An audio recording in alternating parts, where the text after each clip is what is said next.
hidden there. That is the creepiest voice ever. They're watching. Yeah, exactly. All righty. Kind of shades a person of interest. The machine is watching. Yeah. Start talking about stuff, and then on my phone it tells me, "Hey, look at this, look at that." I'm like, that's creepy. Yeah. Finch is at work. All righty. Here we go.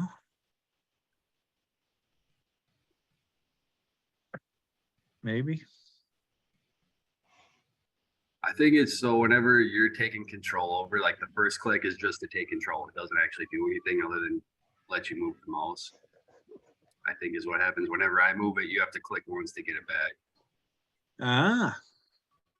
Okay. We'll try it again here. Motor starters are contactors with overcurrent trips attached to them. In this case, when 120 volts is on one side of the coil, while the other side is at 0 volts, the coil will energize and pull the armature down, opening an NC contact and closing an NO contact. The switching of the armature connected to the C terminal between the NC and the NO contact is a scheme often referred to as Type C contacts. The relay is sometimes named CR3 or R3 to identify the coil and its associated contacts. The schematic shows that when voltage is applied to one side of the coil by closing the switch, the coil will energize because 0 volts AC is on the return side of the coil. The associated contacts will change state, and consequently, different lights will illuminate. Operated devices all have an electromagnetic coil. When there is high voltage on one side and 0 on the other, current flows in the coil which creates a magnetic field causing the solenoid to actuate. A solenoid valve is normally closed, NC, and when energized, it opens up. If the coil is not being energized, the valve will be in its normally closed state, isolating the high pressure on one side, resulting in low pressure being on the other side of the valve. Contactors, relays, magnetically operated switches, and motor starters are normally open, NO, and when energized, they close. Resistance of this relay coil is high at 2,100 ohms. It is like a pinhole of resistance in a tire, only letting a small amount of flow through. Resistance of this valve coil is only 96 ohms and allows for a lot more current flow, about 20 times more, than the relay coil we were measuring. Remember the tire with the pinhole versus the nail hole and the resistance and airflow in CFM. The solenoid coil needs 20 times more current to pull open the valve against that spring that keeps that valve in a normally closed position. Illustrates a few things. The starter on the left is a small size 0, and the starter on the right is a bigger size 1. Resistance readings are being taken on both coils. The starter on the left is wired into a circuit with things in parallel to it, like a light bulb. The circuit must be isolated from the light bulb and isolated from any outside voltages. This was done by taking the wires off of one terminal only, the top terminal from the coil itself. By doing this, any power would be disconnected from the coil that could cause faulty readings, damaged meters, and operator injury. Also, the coil would no longer be in parallel with the light bulb, which would cause faulty readings. The size 1 starter on the right shows a lot of corrosion built up on some of the metal parts. When first measuring, we were reading infinite ohms. After scraping through to the coil terminal screw, the coil resistance dropped to 0.856 k ohms, or 856 ohms. This is probably still a bad reading, or the coil is damaged. We learned from the previous slide that the small relay coil resistance was higher than the big solenoid coil, since the small coil requires very little current to operate. This bigger size 1 starter coil is reading a higher resistance by a long shot when compared to the smaller size 0 starter coil reading 39 ohms. This is not right and a problem exists. If we plugged in 120 volts AC to this coil, the contact may excessively chatter. If 480 volts AC power was wired to the line side of the starter contacts and a motor to the load side, the contacts would burn up in little time as the motor would be struggling to start. It reads only 10 ohms resistance compared to the 2000 ohms resistance of the relay coil. This reading indicates the starter takes 200 times more amperage to keep it energized than the little relay. The tire pinhole of current flow the relay needs is small compared to the nail hole of the current flow the size 3 starter coil needs. The wire feeding the coil needs to be bigger for the starter coil than the relay coil. In the size of loads and the resistance they present and the current they draw, choose all of the following that apply.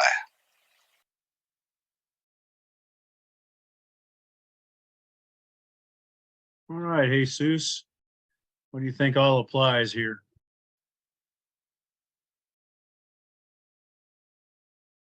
Think the small size 0 starters draw more current than the large 3 starters?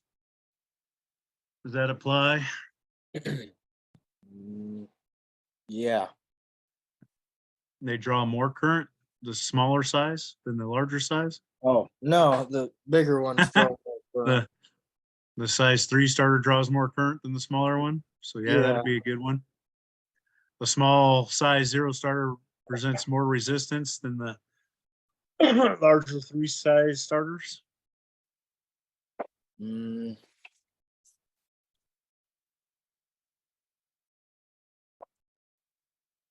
let's see. It's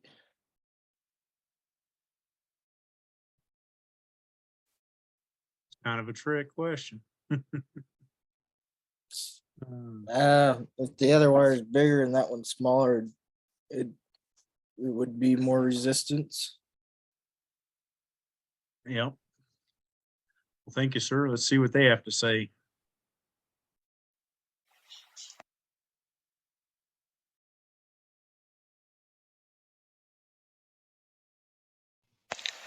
The correct answers are B, large size 3 starters draw more current than small size 0 starters, and C, small size 0 starters present more resistance than large size 3 starters. Watt bulb has 26.5 ohms of resistance. A few more relays and contactors with 5 or 8 or 11 terminals. The top left is a single pole double throw, SPDT. The armature is considered the pole, and the fact that the armature has a closed and open terminal to contact makes it a double throw. It has 5 terminals. Notice the others on the top row are showing their armatures, making the middle one a double pole and the right one a triple pole. The relays making up the middle column are double pole double throw DBDT type with 2 sets of NO and NC contacts. They have 8 terminals. The one on the top right is a triple pole double throw 3PDT type with 3 sets of NO and NC contacts. It has 11 terminals. The motor starter is nothing but a large relay. It has a huge relay coil, high current contacts, and an attached overload relay below it. Relays are just special relays in that their contacts actuate at different times than normal relays. Relays could almost be considered 0-second time delay relays. These timers have times that can be set with switches and knobs. Some timers are a dedicated type such as delay on break, delay on make, single shot, etc. Some are so fancy you can pick and choose the type by rotating a knob. For more information, download the timer.pdf. Make, BMR. Upon application of power to the input terminals, the time delay begins. At the completion of the pre-selected time delay, the output contacts transfer. Reset is accomplished by removal of input power. There is no false output when reset during timing. Delay on break, BBR. Power must be applied to the input at all times prior to and during timing. Upon closure of the initiate switch, the output contacts transfer and remain transferred if no further action is taken. When the initiate switch is opened, the time delay begins. At the end of the preselected delay period, the output contacts revert to their original position. Removal of input power will reset the control. Single shot, BSR. Power must be applied to the input at all times prior to and during timing. Upon closure of the initiate switch, momentary or maintained, the output contacts transfer and the time delay begins. At the completion of the preselected delay period, the output contacts revert to their original position. Removal of input power will reset the control. How timers like these are actually used in a circuit will be discussed in the Troubleshooting Advanced and Expert modules. Internal schematics of time delay relays showing the contacts in their rest state or normal condition when their coil has energized but has not yet actuated the switches. A 3P-DT triple pole double throw relay. Whenever the coil is energized at terminals A and B, pole 7, 8, 9 stop touching 1, 2, 3 and now touch 4, 5, 6. The plus and minus polarity on the coil terminals refer to relays with DC voltage coils. Analog input and output boards are where the rubber meets the road when it comes to computers and wiring to the plant. When the computer tells the plant to do something, an LED lights up the output for that task to be performed. The signal is sent to a solid-state, black, relay, and power is sent to a starter or solenoid, etc. The computer listens to the plant when gates are all the way closed, or an asphalt meter or belt scale is reporting its status and rate through yellow, white, red, etc. colored input modules. The black modules are 120 volts AC relays with contacts that energize when the corresponding LED, 13, illuminates. When the contact closes, the black wire above it has 120 volts AC power to the terminal with the black wire on it, the terminal just above the black module. The black modules are probably used to energize solenoid valves to open gates and valves. If the LED lights up, the computer is asking that module to energize the solenoid valve. If the solenoid valve does not operate, check for 120 volts AC at the terminal. If there is no 120 volts AC, the replaceable fuse or module is bad, and one should be replaced. The pencil is pointing to a fuse, which looks like a resistor. It can be pulled right out. The yellow modules are 120 volts AC input modules, connected to limit switches on the plant to report the position of gates, etc. The yellow input modules have corresponding LEDs that illuminate when the limit switch input supplies 120 volts AC to their terminals. If the limit switch places 120 volts AC at a terminal, expect the LED to illuminate. If the LED does not illuminate, change out the fuse or yellow module. Sometimes the modules are different colors, sending or receiving different types of signals than described above. Computer reports a gate did not open. Several things may be the problem. Choose all that apply. Okay, what do you think, Isaac? Computer reports the gate did not open. What would you think the problem would be? That the fuse supplied to the black output module burned?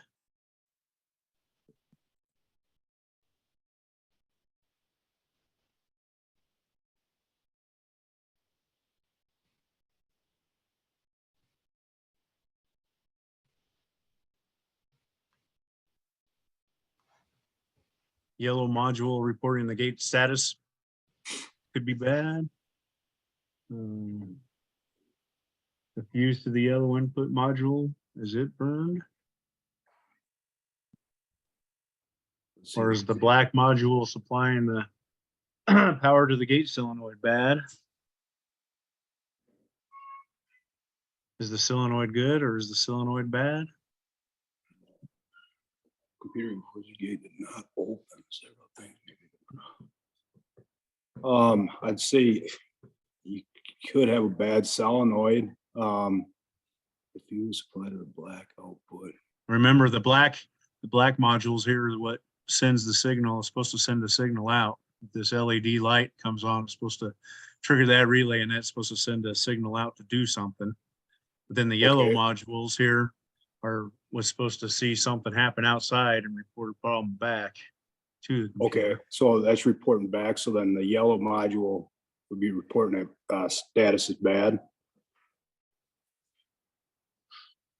So, yeah, so that would be, Just start troubleshooting. Make sure you know what the circuit's supposed to be doing. Are you sending a signal out? Is the power on the terminal going out? Or is there a limit switch outside that's sending the power back in? It's sitting on the terminal and then not coming into the computer. This is isolation. You need to make sure is it an inside problem or an outside problem. So when you look at it, you know what you expect to see.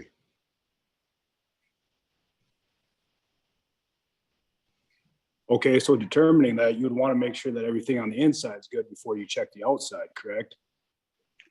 I'd want to make sure I got power on the terminal from outside if I'm supposed to have it from outside. In other words, did the limit switch make? Am I getting the 110 I wanted? Or am I not getting the 110 at that stage of the game because the limit switch never made?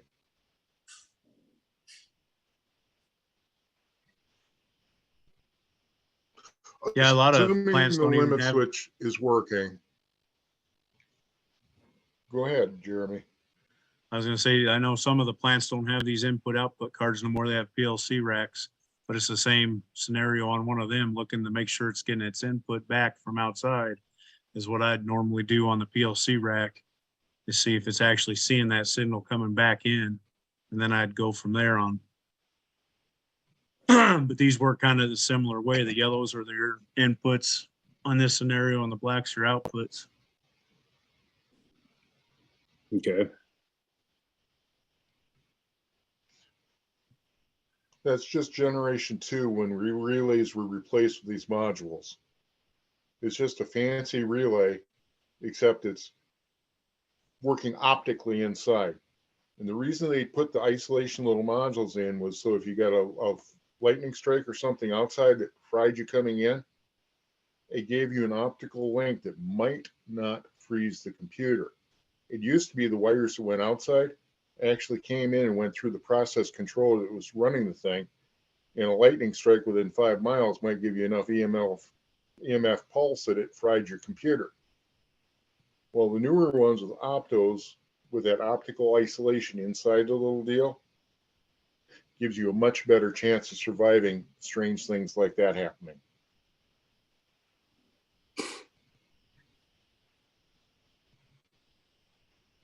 So with all that said, yeah, I guess I'd say the yellow module reporting the gate status is bad. that could be a Coming option. back into the plant. And then how it's saying here, most of these are protected with that fuse. So if that fuse is popped, your module here isn't going to be working. So what do you think on that one? Yellow input module, maybe that fuse being burned. Does that make sense? Yeah, yep. And then the black module supplying the power out to the gate solenoid. If that's not sending a signal out, do you think the gate's going to actually try to do something? No. Nope. And so I think the only one here that doesn't fit is the solenoid's. Well, I guess Good you or don't know if bad. the solenoid's good or bad yet, neither. So, Until you send out, yeah, right. yeah.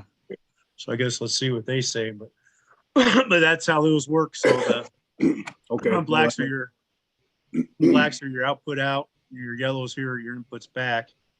And if you look on the card, the LED lights here should come on.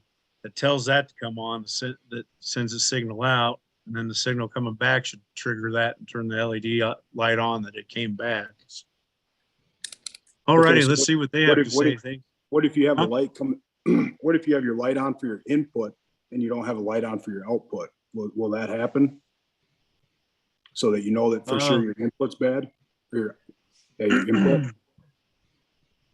If you got no light on the output and a light on in your input, and you expected the output to control the other one, I'd like to find out what's jammed, that limit switch or whatever open, that it made that you're getting a false reading that way. Or in that case, is the light actually working on your output? Do you have 110 power going out? Or, 5 volts, whatever going out? Or is something lying to you? Okay. Yeah, that's what I'd say in that situation. If that light's not on, but the input light's on, that maybe that output light's bad. It's giving you, not letting you know that it's getting its signal there. Or like Steve is saying, I've seen people jumper stuff because stuff's not working. So they jumper it with something else. So that limit switch would still send a signal back, even though it's not getting its output right. Okay. Yeah, that'd be some faulty information. If that one's not lighting up and the other one's is, there's some further to check out there. Let's see what these guys have to say for an answer. Thank you, sir. You bet.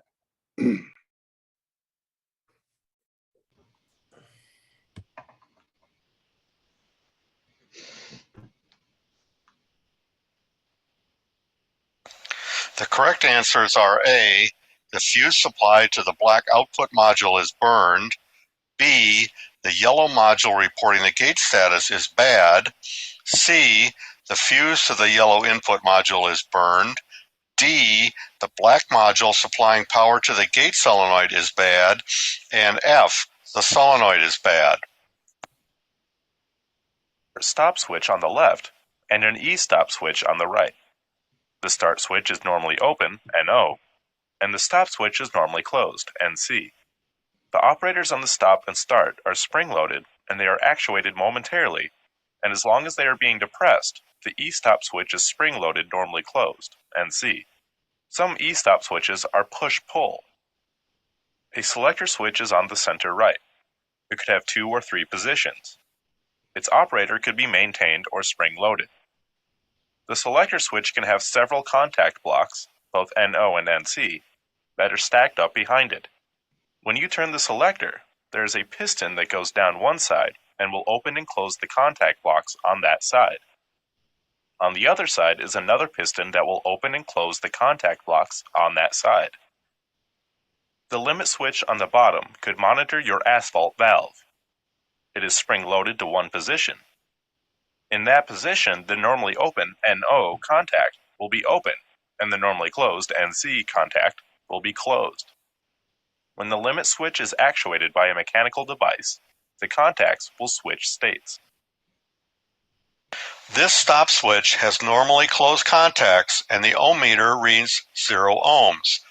If the selector was set to continuity, the beeper would be chirping. The contacts are actuated, and therefore the ohm meter reads infinite resistance. To the start button, the meter reads infinite resistance across the normally open contacts that are not being actuated at this time. Meters require no power on the circuit, and it is important to isolate the circuit being checked from the rest of the circuit.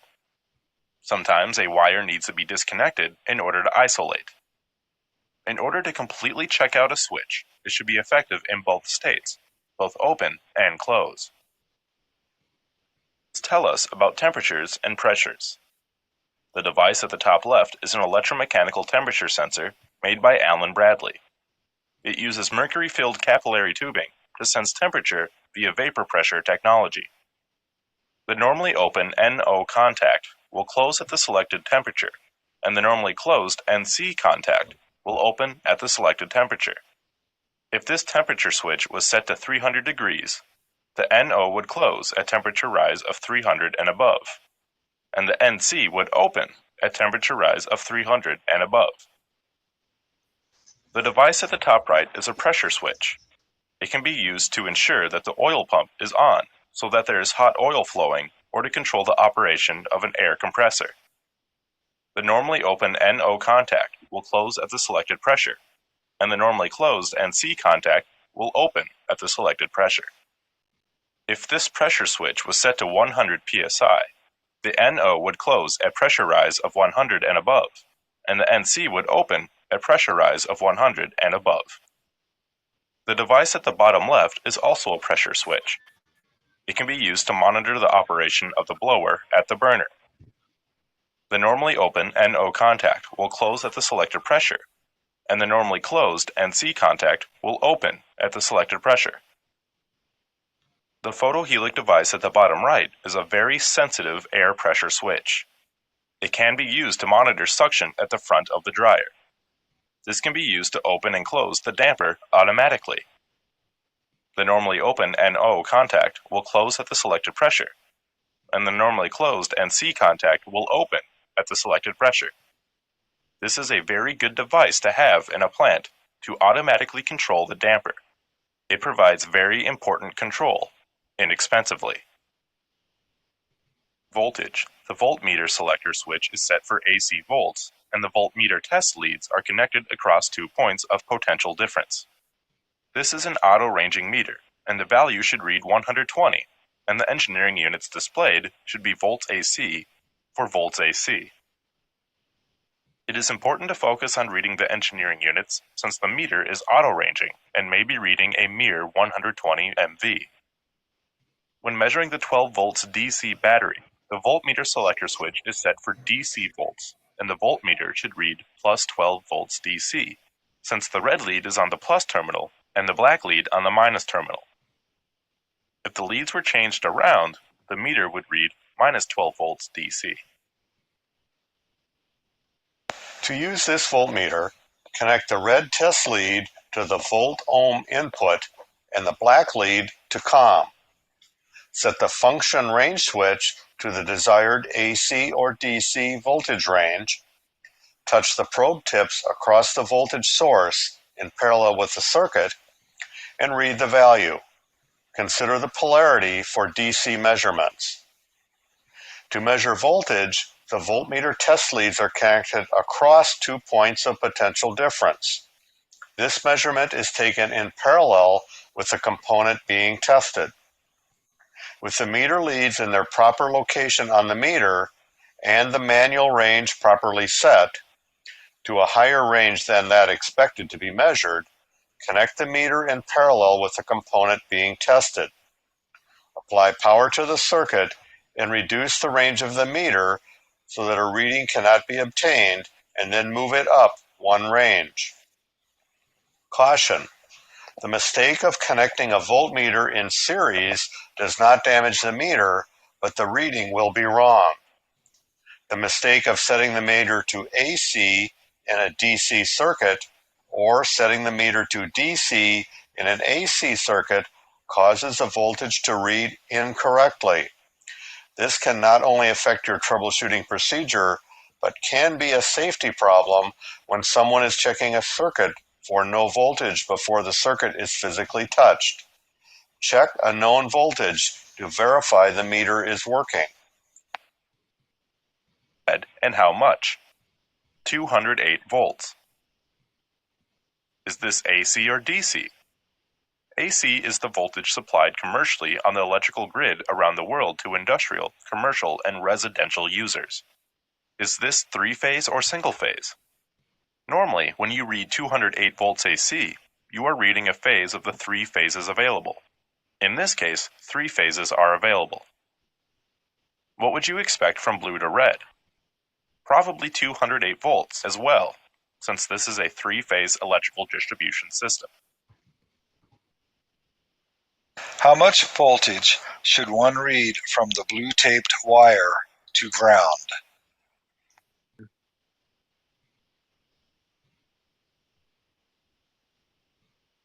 What do you think, Nathan?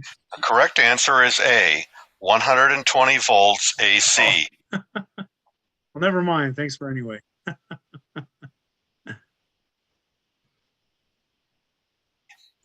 So does that make sense that how you would Mount. what kind of The voltage core you'd see scheme there? of the 3 wires connected.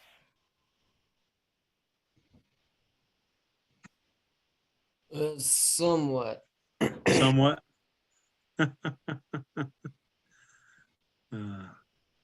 All right, we'll continue to The play main here. lux is the same as the wires attached to the breakers, indicating three-phase. Therefore, the hidden cable is truly a cable without a white tape that would be neutral on a single-phase panel. We don't believe a normal reading from a leg to a grounded neutral would be 208 volts. 208 volts is a phase-to-phase voltage on three-phase systems. If we measured from a phase to the grounded cabinet, we should expect 120 volts AC. Transformer is feeding a lighting panel. 480 volt single phase is feeding the transformer primary, and the secondary is providing 240 volts AC. When measuring from the secondary center tap, X2 and X3 leads wire nutted together, or if terminals jumper together, to either secondary leads, X1 or X4, the voltage shall read near 120 volts AC.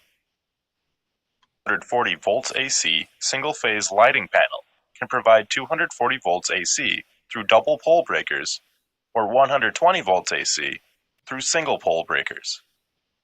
This panel has two bus bars tied to each end of the transformer. Every other feeder circuit breaker usually snaps onto one secondary voltage bus bar or the other. When reading voltage from a yellow dot to a red dot, the voltage would be 240 volts AC. This is like reading the voltage at X1 and X4 terminals of the transformer. When reading from red or yellow dot circuit breaker to ground, expect 120 volts AC. This is like measuring from X1 or X4 to the center tap X2, X3. Regarding the outlets, they are polarized, meaning it is important safety-wise to wire the neutral wire and the ground wire and the hot wire to their appropriate terminals on the outlet. The voltmeter schemes on the bottom right show good information to verify your outlets are properly wired. Homemade extension cords can be dangerous if not properly wired. Unqualified people wiring wall-mounted electrical sockets sometimes get it wrong. With your safety glasses on, and you not standing with wet feet on concrete, and your meter set for at least 300 volts, check your outlets for the proper polarity at home and work. When you find a miswired one, turn off the breaker after verifying your meter works, and rewire properly after verifying the power was truly disconnected. You may have to jiggle the probes in the sockets to ensure good contact. Hold the probes near the wire end of them. If the output is not there, check for proper inputs. If the inputs are okay and the component is not overloaded, then the component is bad. If the bulb is not lit, then check to see if you have 120 volts on one side and 0 volts on the other side. If you do, then check to see if it is burned out or if there is tape over it. There are two components in series at the bottom. One is the input, DC motor control, and the other is the output, DC motor. The output of the DC motor is a rotating shaft. If it is not rotating, check for voltage. It must have an electrical field. If the speed is at 0 RPM, then you will have 0 volts. At full speed, there will be 180 volts. Rule 2. On a good working circuit, the inputs to the load require high pressure on one side and 0 pressure on the other. Rule 3. If the inputs are there and the output is not, the problem is either the component itself or the component is overloaded. Called an AND circuit with an OR circuit at the tail end, unless we were going to wire something to the R4 NC contact. AND means all the switches are in series with each other, and they have to be electrically closed in order to get the light, or the solenoid to energize. Electrically, one of the required inputs to the loads is being met by the neutral being wired directly to one side of the light and solenoid. Up to the point of the last switch passing electrical pressures along, a split in the road happens and a choice is being made by the mixing process. If the mixer gate is closed, a light illuminates. When the gate opens, the solenoid energizes. Neither of these happen if the start button is not held depressed, or someone is pushing the stop button, Or SW1 is not closed, energizing relay R4. Or TR2 coil has not been energized and the time duration elapsed. Or the auto manual selector switch remains in auto. Or the temperature of the process is above the temperature switch set point of 375 degrees. Or the draft suction is over 0.25 inches water column. Or the gas pressure at the manifold is below 3 psi. These set of conditions can exist at an asphalt plant. Monitoring this particular set of conditions has no real purpose other than for illustration purposes. Switches and controls like this are often used to monitor and control the safety status of burners, material conveying systems, temperature and flow systems, etc. The controls design engineer reduces to simple English terms, and, or, nor, and NAND, etc. The process, the behavior of the process, and how he wants to monitor and control it. From there, he is able to pull together the right components in the right sequence and make things happen his way. To a circuit for reasons unrelated to energizing a load. Resistors are components normally used in complex circuits for purposes such as sending a signal from one circuit to another. The understanding of these complex circuits and their electronic subassemblies is beyond the scope of this curriculum. It is important to understand resistors, particularly those which are adjustable, potentiometers, because by themselves they are subassemblies that communicate to other subassemblies. Consequently, it is important to know if the variable resistance potentiometers are working correctly or not. Potentiometers, or pots, normally have a knob attached to them with a 0 to 100% dial plate mounted to the panel and can be used to adjust the speed of a particular motor. Pots are also used to adjust the volume of radios, the dimming of lights, the voltage signal to speed controls, etc. The pot shown is wired up to be used as a voltage divider. The arrow on the wiper indicates the direction the wiper travels when the shaft is rotated clockwise. If a 10-volt power supply was wired to the two end leads, the wiper voltage of 5 volts could signal a variable speed drive to control a motor to 50% output speed. Rotating the shaft would vary the voltage and consequently the motor speed. Divider speed control circuit, as provided by a typical variable speed drive control terminal board.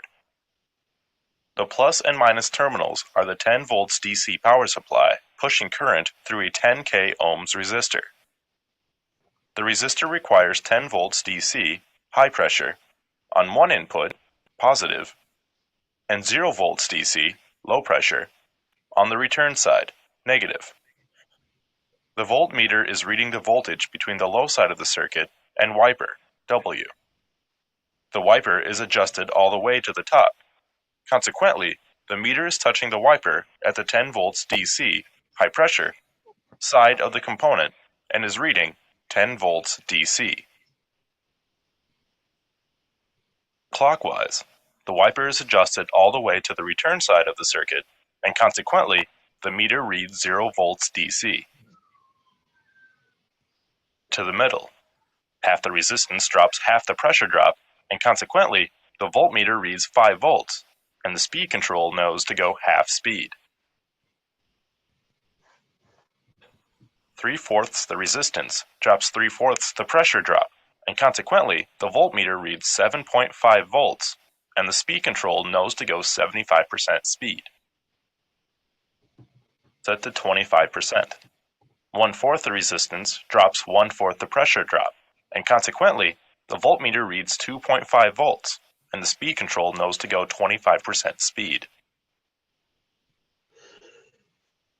High pressure seeks low pressure.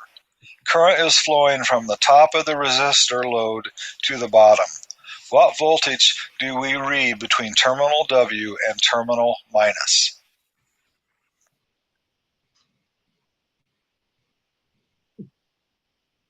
Hey, Sus, what do you think? So it's coming in from the top, out the bottom. The wiper's down here. What do you think it'd be? What'd you say? I'd say C. I would have to agree. See what they say. Thank you, sir.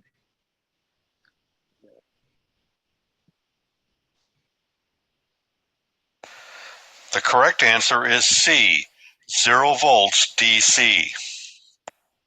This module taught you about components, some circuits, how to use the voltmeter in low voltage applications, and how to use the ohm meter in zero voltage applications. You learned about fixed and variable resistors and the different resistances of various components. You also learned about switches, electromagnetically operated switches, process operated switches, and how they logically do work for us. High voltage applications are discussed in the second part of this module. We changed this module to safe meter usage instead of meter usage because this is where the rubber meets the road. This is where you take your knowledge and put it into practice. If a mistake were made, this is where consequences get to be the greatest. Before we get excited about fixing things while in harm's way, let's get excited about protecting ourselves while in harm's way. Seatbelts, airbags, and defensive driving do not prevent all fatalities. They take a big bite of taking risks, and now the odds are more in our favor. Shock, electrocution, arc flash, and arc blast are responsible for 1 fatality every workday in the US, and some 8,000 workers are treated in emergency rooms for electrical contact injuries each year. Enjoy the electrical challenge. Put your seatbelt on. Drive defensively. Hope your airbag works. What voltage source should be verified to be disconnected before working on a motor starter? Choose all that apply. Alrighty. Nathan, what do you think? So what voltage source should be verified to be disconnected before working on this motor starter here? Did you verify that the 480 is disconnected before working on this motor starter? I think I'd verify both of them. Yep, all the above.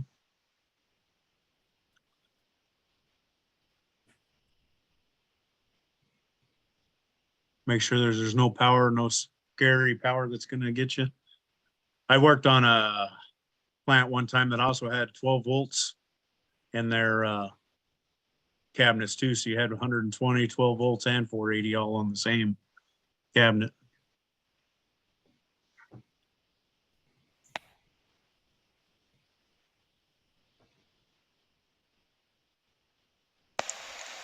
The correct answer is C, all of the above. The 480 volt AC connected to the starter contacts and the 120 volt AC sourcing the start, stop, push buttons. Properly helps in the troubleshooting and repair process. The meter is also used to confirm that a circuit is safe to work on when touching components that were once energized with voltage. Sometimes a component like a starter is supplied with voltage from 2 different sources. This means that tripping the disconnect supplying the 400 volts AC to a starter contactor does not disconnect the 120 volts AC being supplied to the stop-start control terminals on the motor starter circuits. Therefore, it is important to understand how the circuit works before working on it. When working hands-on with a motor control circuit, what is required to verify that power is not present? Select all that apply. What do you think, Isaac? So verify that the power is not present. Would you check voltage on a known powered source, such as line side of the motor feeder breaker, to verify that the meter works? That'd be a good check to start with. Check a voltage on known power source. Yeah, Check make sure for zero. make sure your meter works. Yep, make sure your Yep. meter works. So yeah, Okay. that's a good one. Check for 0 volts on the load side of the motor feed breaker from each phase, plug to ground. Would that be a good check? 0 volts on load side of the motor. So I'd be checking at the bottom of the breaker. Yeah, yep. Yep. Check for 0 volts on the load side of the motor feed breaker from all 3 combinations. So the first, that B is going from each one to ground, and then the C is going between each 3 and each other. So you go 1 and 3, 1 and 2, 2 and 3. Okay, on the load side. So you're Yep. actually checking, you're checking all 3 phases, and then you're checking. Making sure they're all zeroed out. Okay, yep. Yep. And then check 0 volts on the One load side of thing the to motor. watch. One thing to watch out for, guys, if you're on like a small motor, a 2 or 3 or 5 horsepower motor, check your amperage across all 3 legs. Make sure they're pulling the same. Occasionally, those motors are wired a little bit differently. And if so, you know that moving any 2 wires in 3 phase will change direction. Try to remember CAB, C-A-B, for ABC on your lines. If you take the wires, move A to B, B to C, and C to A, that will keep the same rotation, but you have to move all 3 wires. If you only move 2, it changes direction on you. And one of the 3 sequences, ABC, BCA, CAB, might run just about equally all the way across on your amperage. Just a trick to put in your inventory. Thank you, Steve. So then verify that there's no voltage in your control circuit. So that'd be like for 120 or 12 volts or 24 volts, something other than your 480. Okay, So that'd be probably a good check. And then verify again that your meter works by going to the top of that breaker. And then how about trying to start the motor? yeah, I guess try to start the motor after you know everything's kind of in check. And that's another good one. I was working on a plant and the buckets were mislabeled. So I was troubleshooting the wrong bucket just because it was mislabeled. And it took me a while to figure out nothing was adding up, nothing was making sense. And finally I'm like, well, what the heck is going on? And looking at the prints and chasing down wire numbers, we were in the wrong bucket. And so after I figured that out, I switched the labeling so it was labeled right, because we spent probably 30 minutes chasing a wild goose because we were in the wrong bucket. So trying the motor, that might have helped try to figure out part of we were in the right bucket. Well, let's see what they say. Like I was mentioning before, guys, on your schematics, if they've got redlined or marks on there, see if somebody's noted they did something to you beforehand.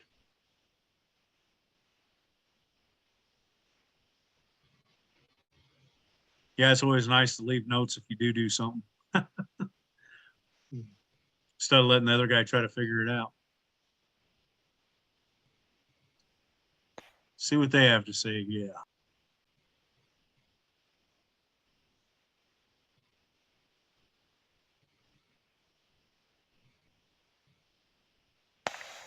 The correct answers are A, check the voltage on a known powered source, such as the line side of the motor feeder breaker, to verify that the meter works.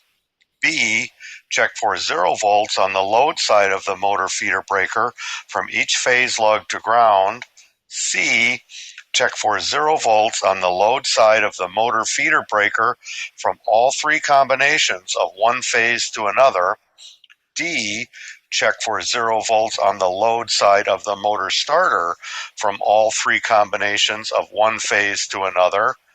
E, verify that there is no voltage in the control circuit. F, verify again that the meter works. And G, try starting the motor. Lockout tagout procedure could be renamed lockout tagout verify. If this 480 volt circuit were to be worked with hands-on, the breaker disconnect must be tripped, of course, before doing so. The verify step in this instance does not mean the circuit is safe to do hands-on work, just because the breaker disconnect is locked out, and the push of the start button did not pull in the contactor, does not mean that a faulty breaker disconnect properly disconnected all 3 phases from the load side of the breaker. A breaker disconnect's contacts sometimes weld to the breaker disconnect's terminals when overworked, shorted to ground or another phase.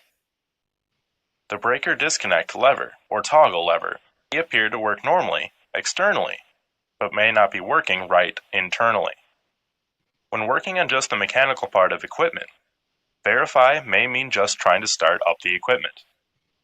When working on the electrical part of the equipment, it means verifying there is no voltage present on the load side of the breaker disconnect. It also means wearing arc flash PPE whenever verifying that power is not present. Ask your safety director about the procedures for your application. Add these procedures to your written energy control procedure.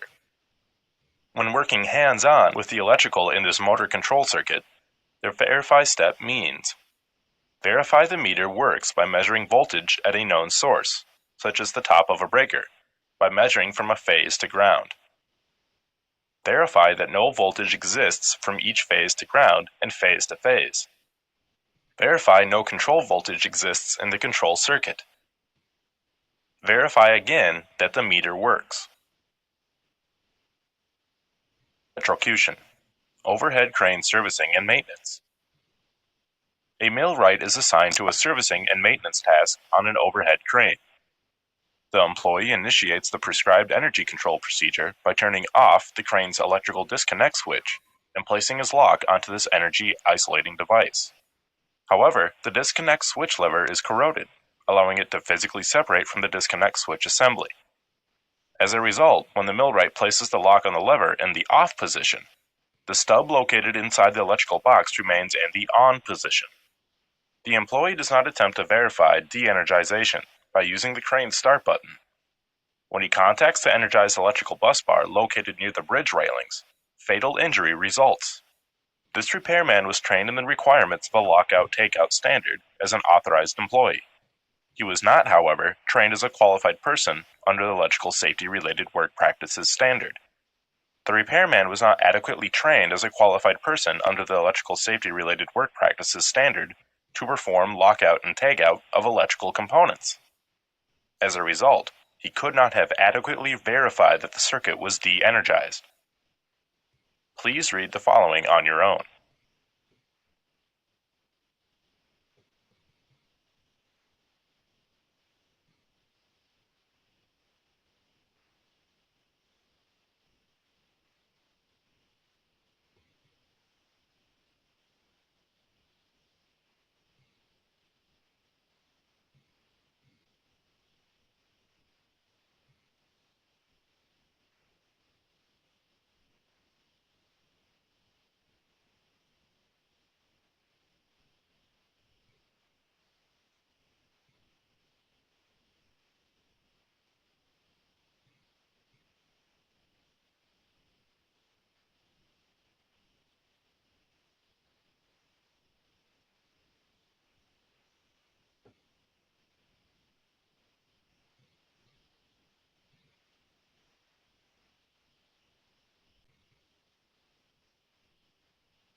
Shock. While most people are aware of the danger from electric shock, few realize how little current and how low a voltage are required for a fatal shock. Current flows as low as 30 milliamps can be fatal. 1 milliamp equals 1/1000th of an amp. Let's look at the effects of current flow through a typical 150-pound male. At about 10 milliamps, muscular paralysis of the arms occurs, so that he cannot release his grip. At about 30 milliamps, respiratory paralysis occurs. His breathing stops and the results are often fatal. At about 75 to 250 milliamps, for exposure exceeding 5 seconds, ventricular fibrillation occurs, causing incoordination of the heart muscles. The heart can no longer function. Higher currents cause fibrillation at less than 5 seconds. The results are often fatal. Now let's calculate the threshold for a hazardous voltage. The approximate body resistance under the skin from hand to hand across the body is 1000 ohms. A voltage of only 30 volts across 1000 ohms will cause a current flow of 30 milliamps. Fortunately, the skin's resistance is much higher. It is the resistance of the skin, especially the outer layer of dead cells, that protects the body. Under wet conditions, or if there's a cut, skin resistance drops radically. At about 600 volts, the resistance of the skin ceases to exist. It is punctured by the high voltage. Electric shock. Electrical currents clamp the heart muscles and prevent ventricular fibrillation. Such currents will cause severe burns and unconsciousness, but the victim will usually respond to artificial respiration. Artificial respiration must always be applied immediately if breathing has stopped, and maybe CPR. Familiarize yourself with the following procedures for the rescue and care of shock victims. 1. Remove the victim from electrical contact at once, but do not endanger yourself. Throw the switch. If you are unable to de-energize the equipment immediately, use a dry stick, rope, belt, coat, blanket, or any other non-conductor of electricity to drag or push the victim to safety. Determine whether the victim is breathing. Keep him lying down in a comfortable position and loosen the clothing about his neck, chest, and abdomen so that he can breathe freely. Protect him from exposure to cold and watch him carefully. If the victim is breathing, treat him for traumatic shock. Keep him quiet and warm, but not hot. Cover him with a coat or blanket to conserve body heat and elevate his feet slightly, 12 to 18 inches. Treat any visible burns and stop any visible hemorrhaging. Some traumatic shock, often called shock of injury, is always present in injury cases and sometimes does not develop immediately. It frequently causes death even though the injury itself was not fatal. Keep the victim quiet and prevent him from moving about. After electric shock, the heart is very weak, and any sudden muscular effort or activity may result in heart failure. After a severe electric shock, patients sometimes die from the effects of shock or injury after they have been revived. Send for a doctor at once, and do not leave the victim until he has adequate medical care. If the victim is not breathing, it is essential to apply artificial respiration without delay, even though he may appear to be lifeless. It illustrates how loads become energized, whether they were meant to be energized or not. High pressure seeks low pressure, and will push electrons through filaments as well as a once beating heart. Enclosures are grounded, and the return side of the circuit is wired directly to the enclosure. Touching the enclosure with one hand and at the same time touching terminal 1 or 2 with another limb can electrocute a person. When Homer is touching the high pressure side of the circuit, but not the return side of the circuit, he has not completed the circuit. Therefore, the current is not flowing through his heart, and he is still alive. If he completes the circuit by just merely touching the enclosure door, the high pressure on his right hand will seek the low pressure on his left hand, and Homer could be a dead man. Standing in shoes with wet boots on wet ground while touching the power supply terminals could also kill you. Wear PPE when possible. Ground one lead of the voltmeter with a clip lead and probe with one hand. If only one limb comes in contact with voltage, the chances of injury are minimized to slim or none. Then you are performing a series of measurements on an electrical service panel. You have just finished measuring a small current draw for some ancillary piece of equipment, and you want to measure the circuit voltage so you can calculate power consumption. Your assistant is holding the meter and switches it from the current function to the voltage function, but forgets to switch the test leads from the current terminal to the voltage terminal. Pow! Another common meter misuse can occur when making a resistance measurement. This happens when you make contact with a circuit you thought was dead, when it was actually live.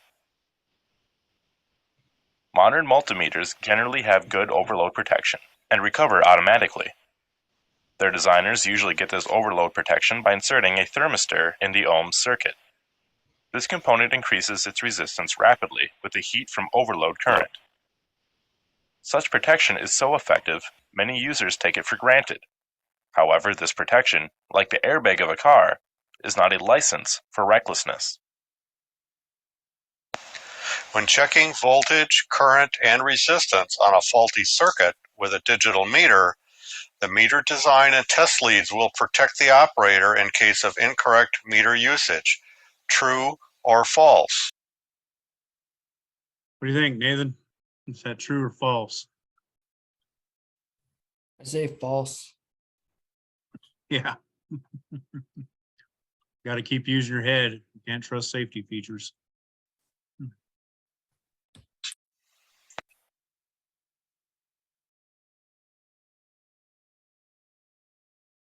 The correct answer is B, false.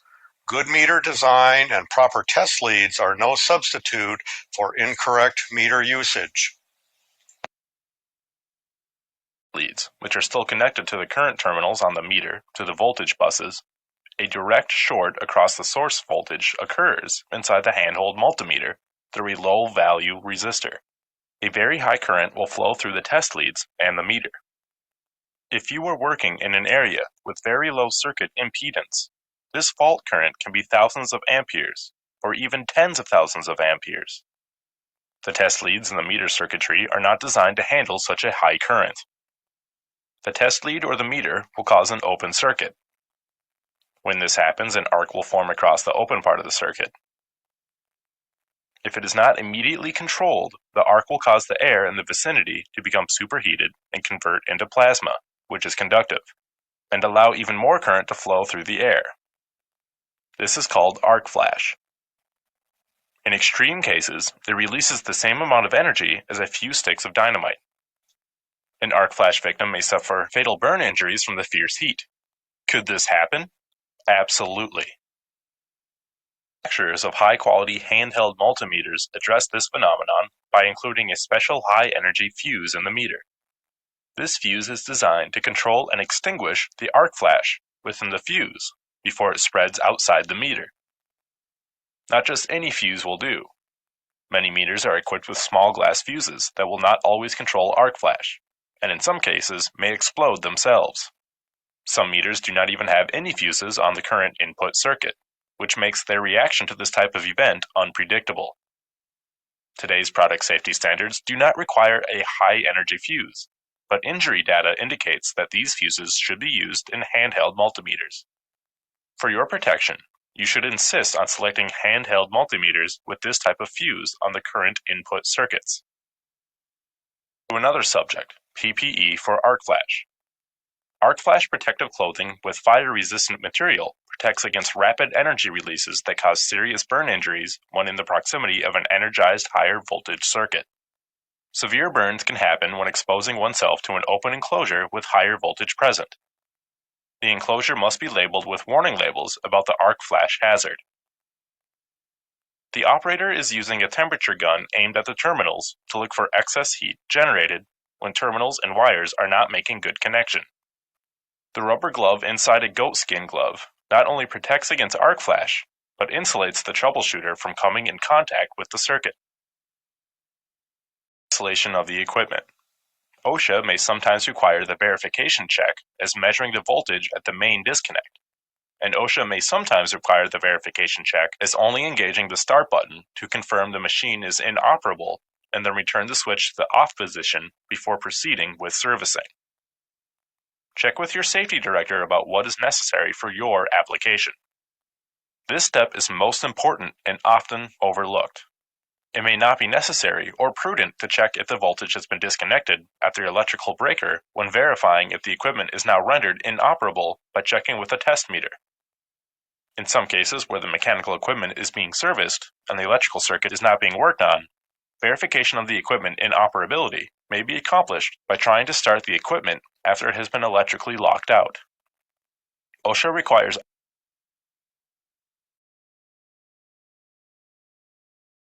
The important part there is to remember if you're working on the electrical side, you always need to verify that the power's gone. If you're working on the mechanical side, trying to start it might be the better scenario there. If you're just going to go out and replace the flashings or the flexcos or something on the belt, that's one way, is to turn it off and try to turn it on and make sure it doesn't start, and that kind of stuff would be for mechanical. But if you're going to do electrical work on it, you need to make sure that's actually, when it's disconnected, is disconnected from the power itself. Arc flash personal protective equipment, or PPE, to be worn in cases where personnel are exposed to high energy short circuits and electrocution. Therefore, minimizing exposure to the inside of high voltage cabinets is prudent. Injured two ways: electrocution and severe burns. High voltage short circuit happens. Explosions like this can happen. Being in the vicinity without the PPE can cause serious injury. New in 2009, Arc Flash Protection and NFPA 70E. What is the NFPA 70E? Both the Occupational Safety and Health Administration, OSHA, and the National Fire Protection Association, NFPA, have written standards and regulations that build on one another and help keep all workers safer from electrical hazards in the workplace. In this case, the OSHA regulations and NFPA standards work so well together. It's been said that the OSHA provides the shall, while NFPA provides the how. In 2009, the NFPA published a major update to its electrical safety codes. They called it NFPA 70E. The standard covers the full range of electrical safety issues, including safety-related work practices, maintenance, special equipment requirements, and installation. OSHA bases its electrical safety standards, found in Subpart S, Part 1910, and Subpart K, Part 1926, on the comprehensive information found in NFPA 70E.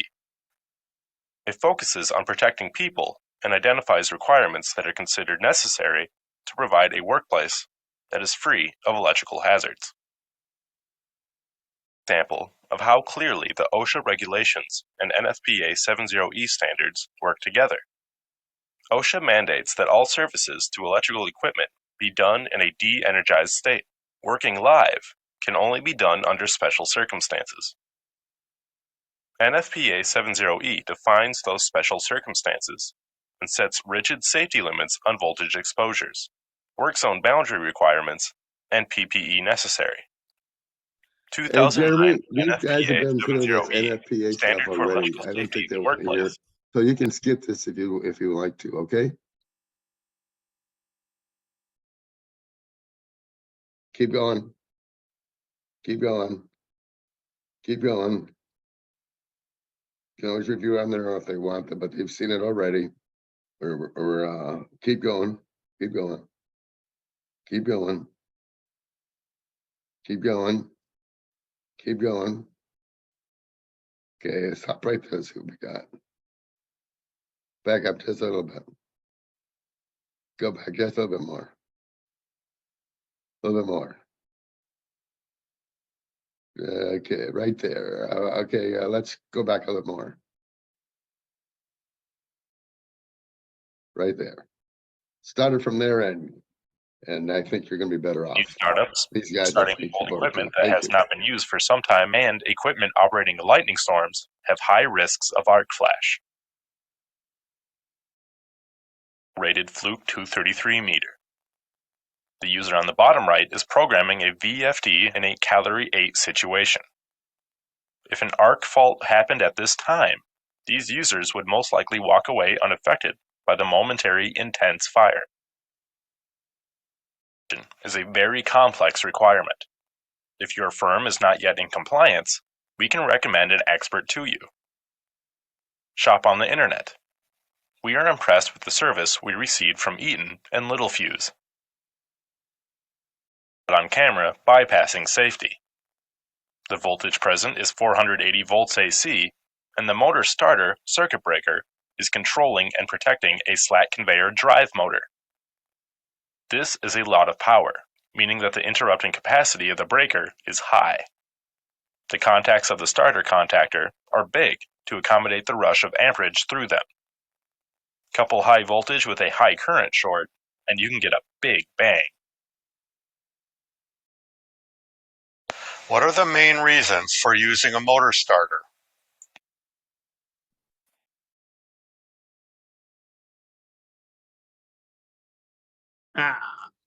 Okay. What do you think, Jesus? What are the main reasons for using a motor starter? Is it to remove the operator from the inrush of current? I believe Is that it's a good one? B. Well, A and B. Protect motor during overload conditions, increase cost of the system, build control cabinets so there's less in case of a fire. I know, C sounds pretty reasonable. Yeah, I think it's definitely C and D. Huh? All right, we'll go with A and B. Thank you. Yeah. The correct answers are A, remove the operator from the inrush of current, and B, protect the motor during overload conditions. Several reasons. One reason is to remove the operator far from the inrush of current.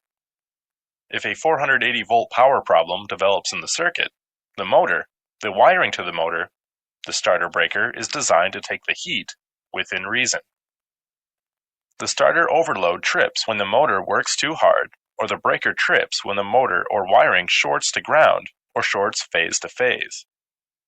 Sometimes when a short happens, the breaker's interrupting capacity is not high enough, and the breaker or starter blows up like a bomb. The following quote is from a person who experienced such an event. I, Clarence Richard, experienced a situation much like this once, so far in my lifetime. At the time it happened, I thought I was passing through the pearly gates. The sun was blazing into my eyes, no matter which direction I looked, whether my eyelids were open or closed. My hair was burned and the skin was peeled back on my fingers. I had a day of near blindness to think about if I should be tweaking my procedure. My excuse was that I was not trained. What will your excuse be? Which of these are important for working safely with electrical circuits?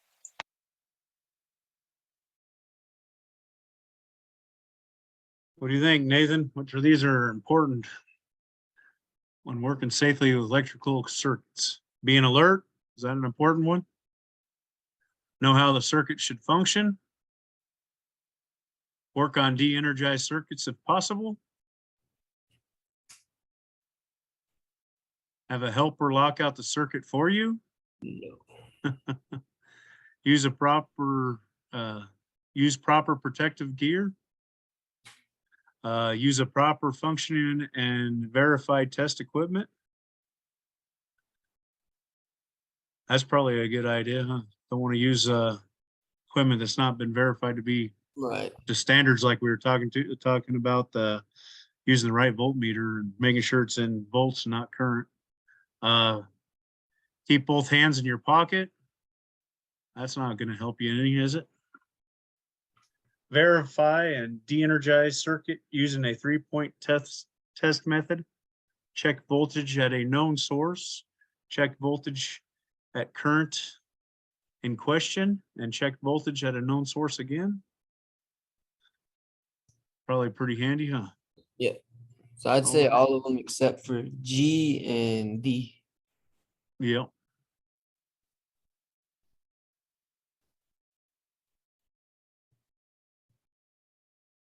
See what they have to say. Thank you, sir.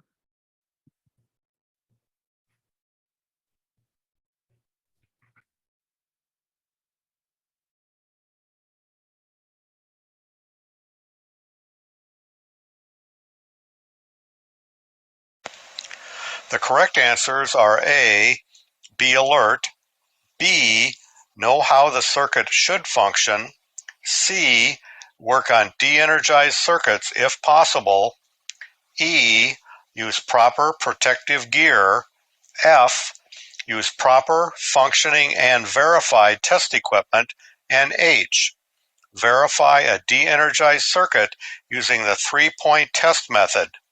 Check the voltage at a known source, check the voltage at the circuit in question, and check the voltage at a known source again.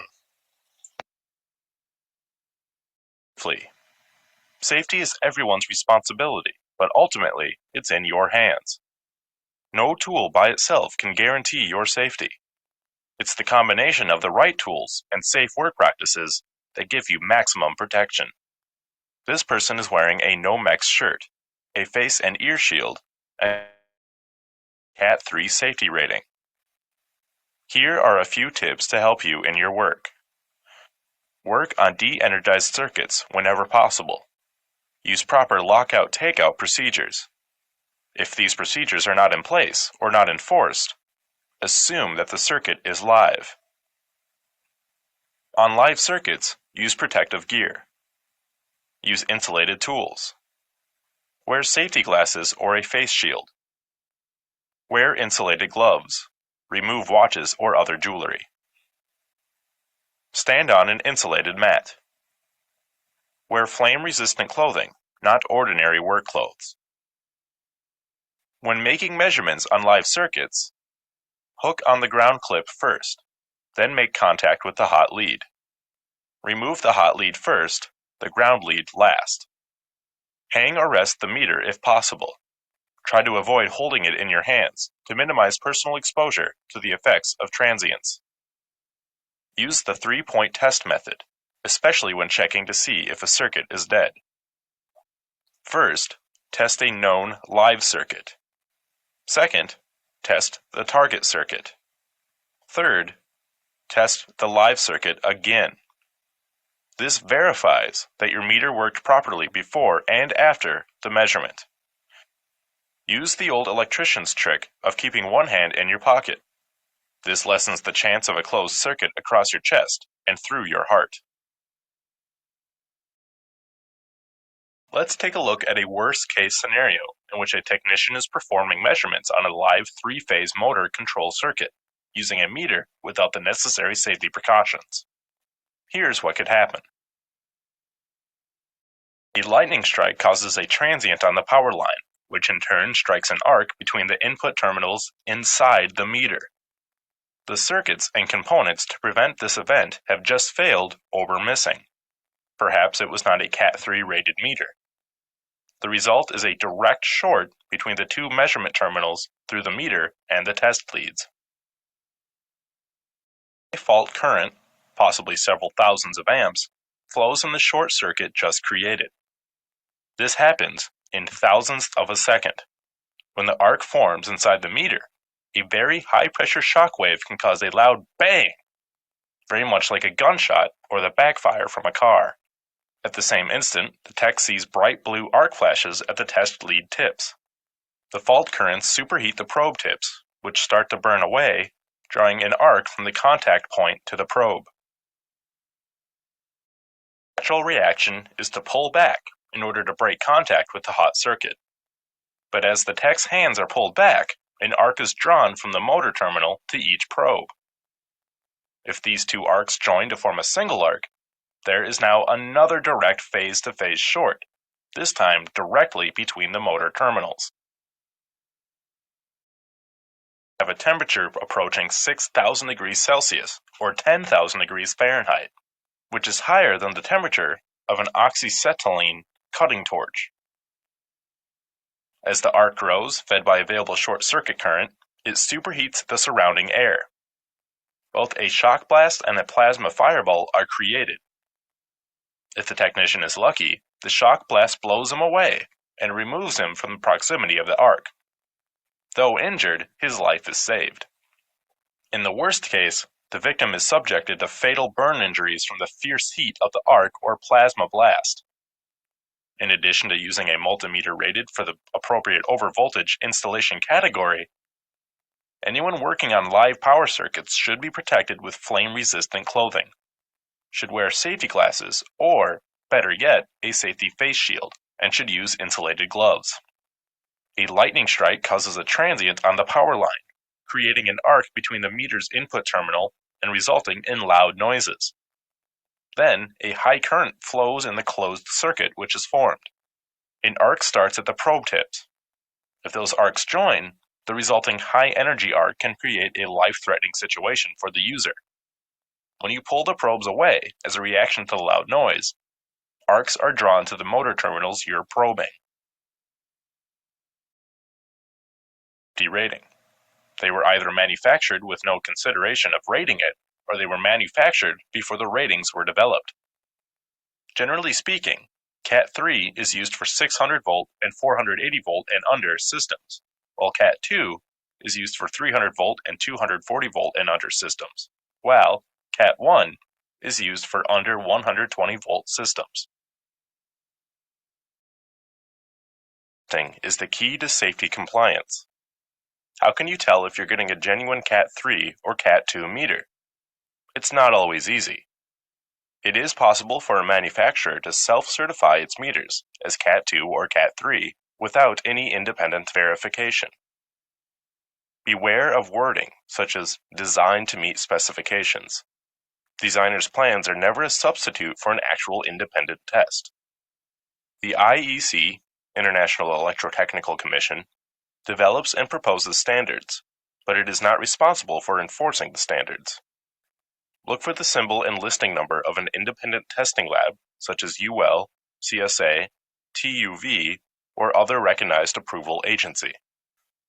That symbol can only be used if the product successfully completed testing to the agency's standard, which is based on national or international standards. UL 3111, for example, is based on IEC 1010. In an imperfect world, that is the closest you can come to ensuring that the multimeter you choose was actually tested for safety. What cat and voltage rating do you need? Do you work on three-phase motors? Do you work on motor controls or soft starts or variable speed drives? Do you work on 277V single-phase lighting circuits? Do you work in distribution panel boards? If you answer yes to any of the above, you're in a Cat3 environment. These kinds of circuits could have enough energy to cause the fireball discussed earlier. Do you want to use a Cat2 or Cat1 meter in a Cat3 environment? Not if you want to be safe. Hey, Holster Jeremy. with a magnet strapped to it for hanging on a metal enclosure. Meter usage. Voltage, current, and resistance measurements are generally made with a combination volt-ohm millimeter, VOM. To measure voltage, the Jeremy, voltmeter hit stop a minute. connected across.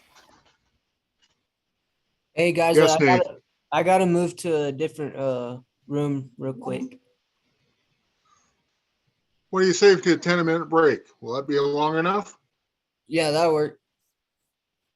Okay with everybody? Coffee break. What do you say? Oh.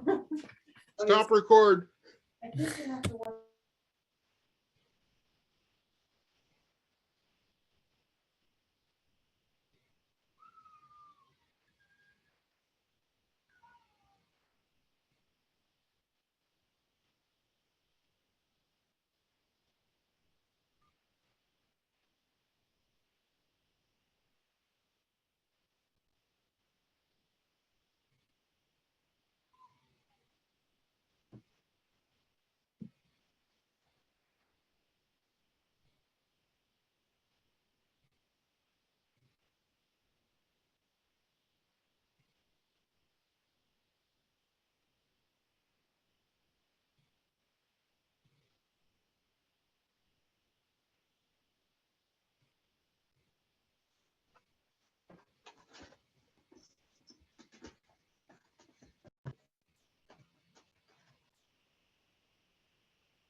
Nathan, are you following along okay with what we've got?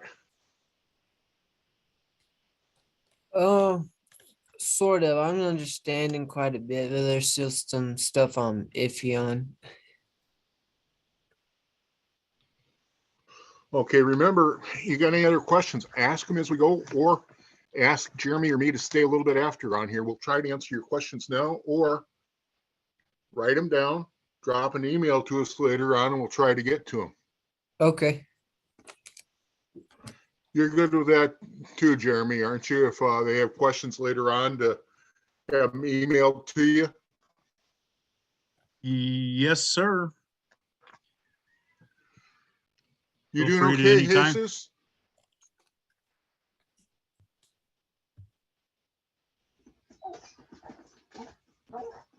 All right. And you saw the note from Dave, didn't you, Jeremy?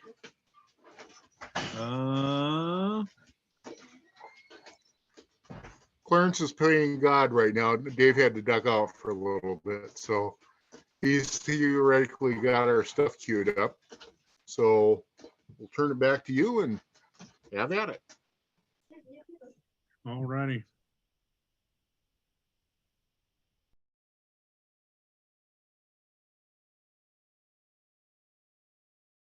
Let's get this going again here.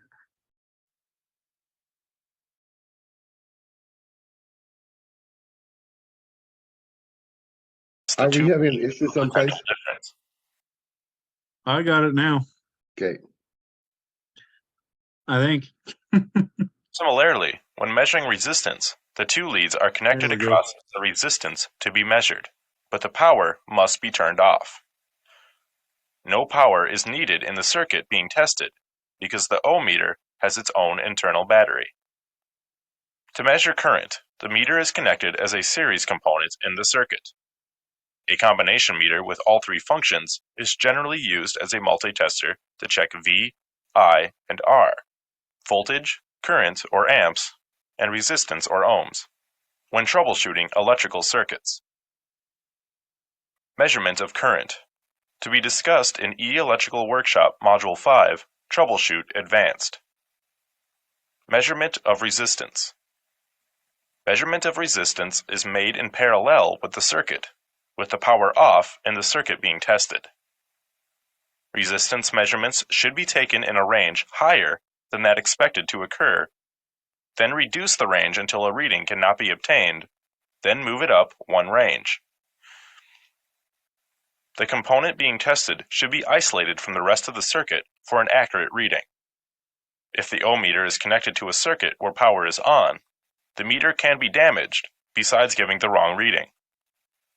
An ohm meter has its own internal battery, and the power must be off in the circuit being tested. The ohm meter is helpful in checking the continuity of any wire conductor. Also, any coil for a transformer, solenoid, or motor will have infinite resistance if the winding is open. Measurement of voltage. This measurement is taken in parallel with the component being tested.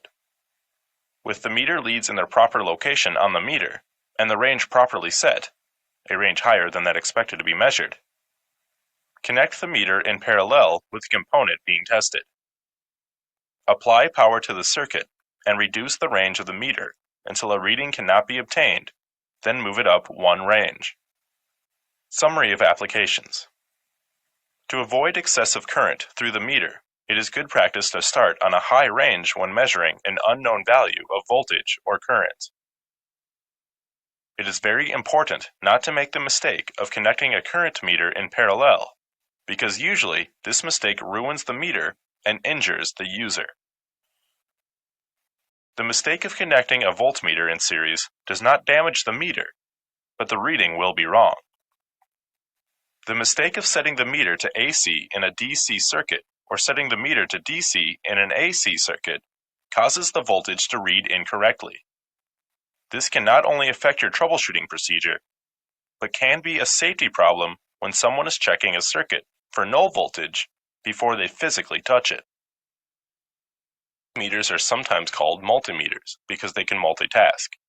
They can be used to measure voltage or current or resistance, etc. The meter on the right is an auto ranging meter with a simple function selector switch. It has a busy-looking display that displays the value as well as the function in engineering units. On the left is a manual ranging meter and has a busier function range switch that adjusts for range as well as selecting the function. The auto ranging meter requires special attention paid to the units of measurement. The operator may mistake 120 millivolts for 120 volts, misleading the operator in his quest to find a problem. The auto ranging meter can also count pulses and can be useful in troubleshooting control systems that have tachometers. Both meters have one jack position for their black lead and move the red lead from the voltage resistance jack to the electrical current DC jack. Troubleshooting requiring DC current information is rarely required and can be dangerous if the operator is unskilled. Measuring procedures. General procedures. When connecting or disconnecting test leads to or from a circuit, always first turn off power to device or circuit being tested and discharge all capacitors. Normally, capacitors are not an issue if you are not troubleshooting problems on circuit boards where capacitors are normally found. If the magnitude of a signal to be measured is not known, set selector switch to highest range first and reduce until satisfactory reading is obtained. Strictly observe the max input limits when measuring voltage or current. Important. Notice that the probe is being held at the end of the probe. In this slide, we are just measuring resistance with power off. The technician is careful not to be part of the circuit by directing the probe tip from as far away as possible. Many times, beginner troubleshooters slide their fingers down as far as the finger guards. This is unnecessary and should be avoided. The troubleshooter should clip one lead to ground and probe with one hand. Normally found in electronic circuits. If you have more interest in capacitors, you may read the following notes yourself. Ranging fluke will only show one of the different types of measurements, with the corresponding units of measurement being displayed to the right of the numerical value. FYI, there is 1,000 ohms to a k ohm, 1 million ohms to a meg ohm, 1,000 millivolts to a volt, and 1 million microamps to an amp. The manual ranging meter forces the operator to adjust the selector to the proper range, making the operator aware of the units of the value being displayed. The operator must make a conscious effort to interpret the engineering units when reading the value. Danger: do not measure voltage when meter is set to measure resistance. Turn off power to the resistance to be measured and discharge any capacitors. Any voltage present during a resistance measurement will cause inaccurate readings. Connect red test lead to volt-ohm input and black test lead to COM input. Set function and range switch to the desired ohm position. Connect test leads to resistance or circuit to be measured. Read resistance value on digital display. Open circuits will be displayed as an overload condition. Measurement of resistance. Measurement of resistance is made in parallel with the circuit, with the power off and the circuit being tested. Resistance measurements should be taken in a range higher than that expected to occur, then reduce the range until a reading cannot be obtained, then move it up one range. The component being tested should be isolated from the rest of the circuit for an accurate reading. If the ohm meter is connected to a circuit where power is on, the meter can be damaged, besides giving the wrong reading. An ohm meter has its own internal battery, and the power must be off in the circuit being tested. The ohm meter is helpful in checking the continuity of any wire conductor. Also, any coil for a transformer, solenoid, or motor will have infinite resistance if the winding is open. In this particular case, the range is set too low, indicating the operator must move it up until he gets a reading. Caution: to avoid possible damage to the meter or to the equipment under test, disconnect circuit power, and discharge all high voltage capacitors before measuring resistance. The meter measures resistance by sending a small current through the circuit. Because this current flows through all possible paths between the probes, the resistance reading represents the total resistance of all paths between the probes. To measure resistance, set up the meter as shown in this slide. Provided here is beneficial to personnel that perform industrial electrical equipment maintenance duties. FYI, the complex meter usage techniques are deferred to the advanced and expert troubleshooting modules. This module teaches and instructs the layman some of the principles and procedures to safely read and understand, in this virtual reality classroom, what they must do and be aware of in the real world. Electrical is fun and challenging for those prepared for and excited about the opportunity to manipulate it. If you do not meet these requirements, we recommend you use this information for academic purposes only, and not for actual practice. Some disasters happen in and out of our control. Our first line of defense is being keenly aware, skilled, and knowledgeable. Our second line of defense is working with proper PPE, test instrumentation, and safety equipment. Our third line of defense is working with people knowledgeable in first aid.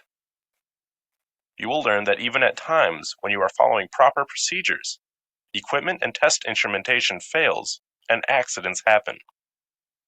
A fierce fire explosion can wipe you out unless you are prepared. This module teaches you about PPE, personal protective equipment, and using various meters in various applications, and discusses meter safety and safe meters fit for the 600-volt application. This course addresses the duties required by electrical maintenance people for maintaining equipment powered 600 volts or less, US 480 volt, electrical distribution systems.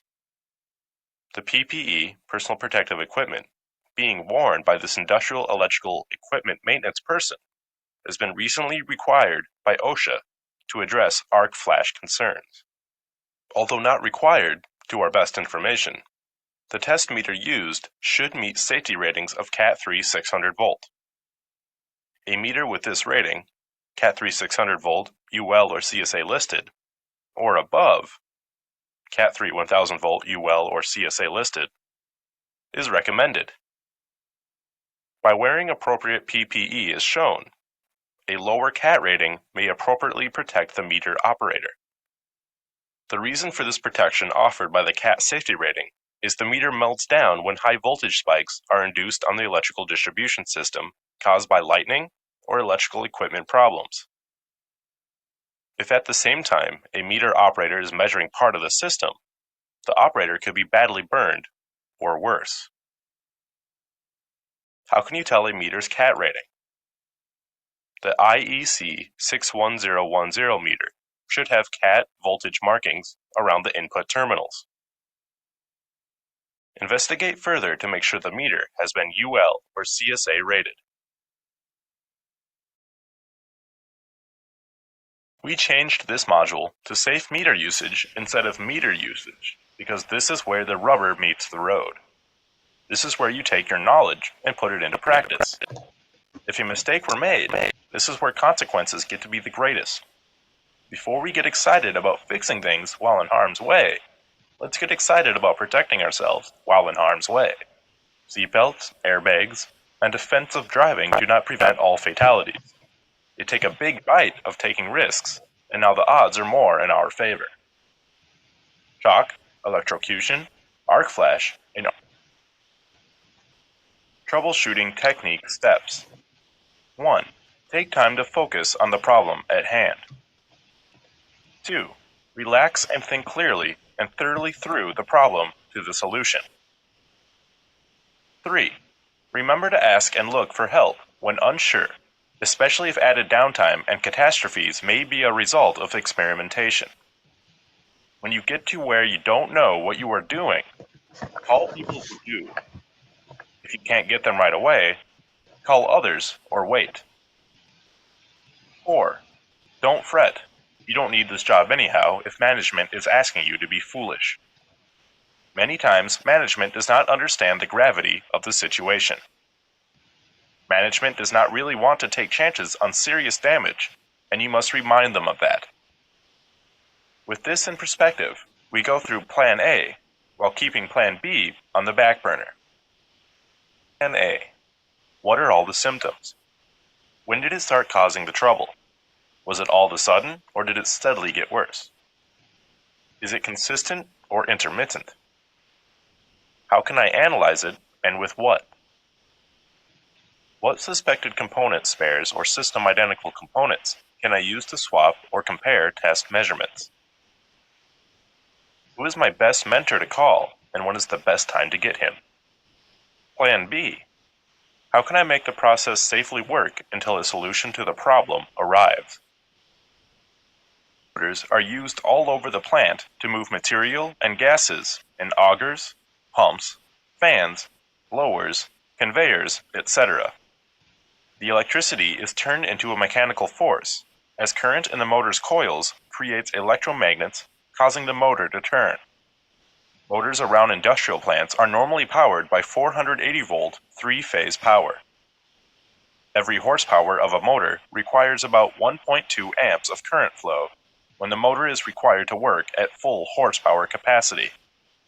A 100 horsepower motor on a conveyor may draw about 120 amps when working fully loaded, and near half that much when loaded at half capacity. If the motor is wired for 240 volts, the motor requires twice the amount of current as a motor wired for 480 volts. Since motors are being used so much, and motor controls being simple and important, the beginner troubleshooting module focuses on this important subject.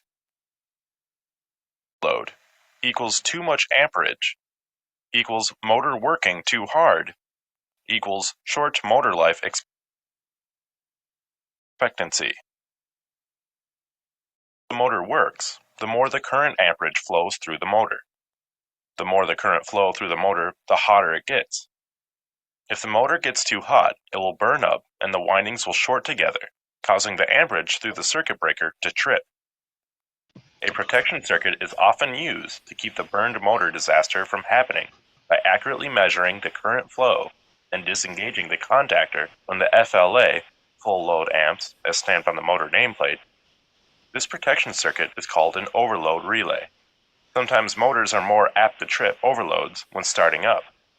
Large motors build a lot of heat inside of themselves, especially when starting up. The heat generation from starting a motor several times in a short duration can cause the motor to burn up. Notice that code K was insulation value. This is a side view of one of the three contacts on this overload relay. That code K on that back plate there was just underneath the timing factor, which said timing was continuous. In other words, that motor should be able to be turned on and run for a full hour at a time every hour. Now, underneath that, if you remember, I told you that Barbara Green section had the how hot's hot.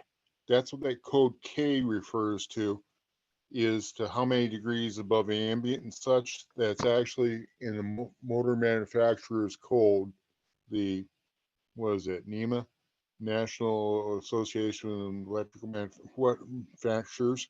That code tells you what those code letters mean, to how many degrees above the ambient temperature that Relays normally have an electromagnetic coil.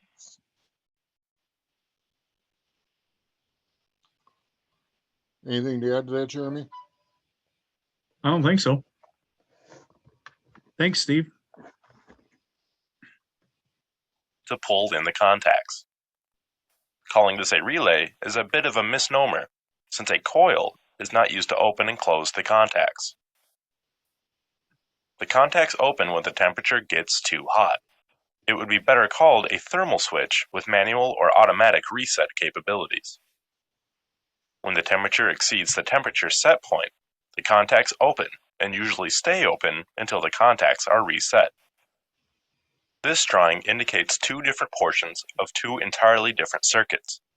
The top circuit is a conductor delivering one of the 240 or 480 voltage phases to the motor. This conductor feeds large wires to a device, heater, that acts like a conductor or wire, except that has little resistance added to the wire or heater. When resistance is added, heat is generated. The more current flow through the heater, the more heat is generated and dissipated to the thermal sensor, which trips the temperature switch when the temperature switch set point is exceeded.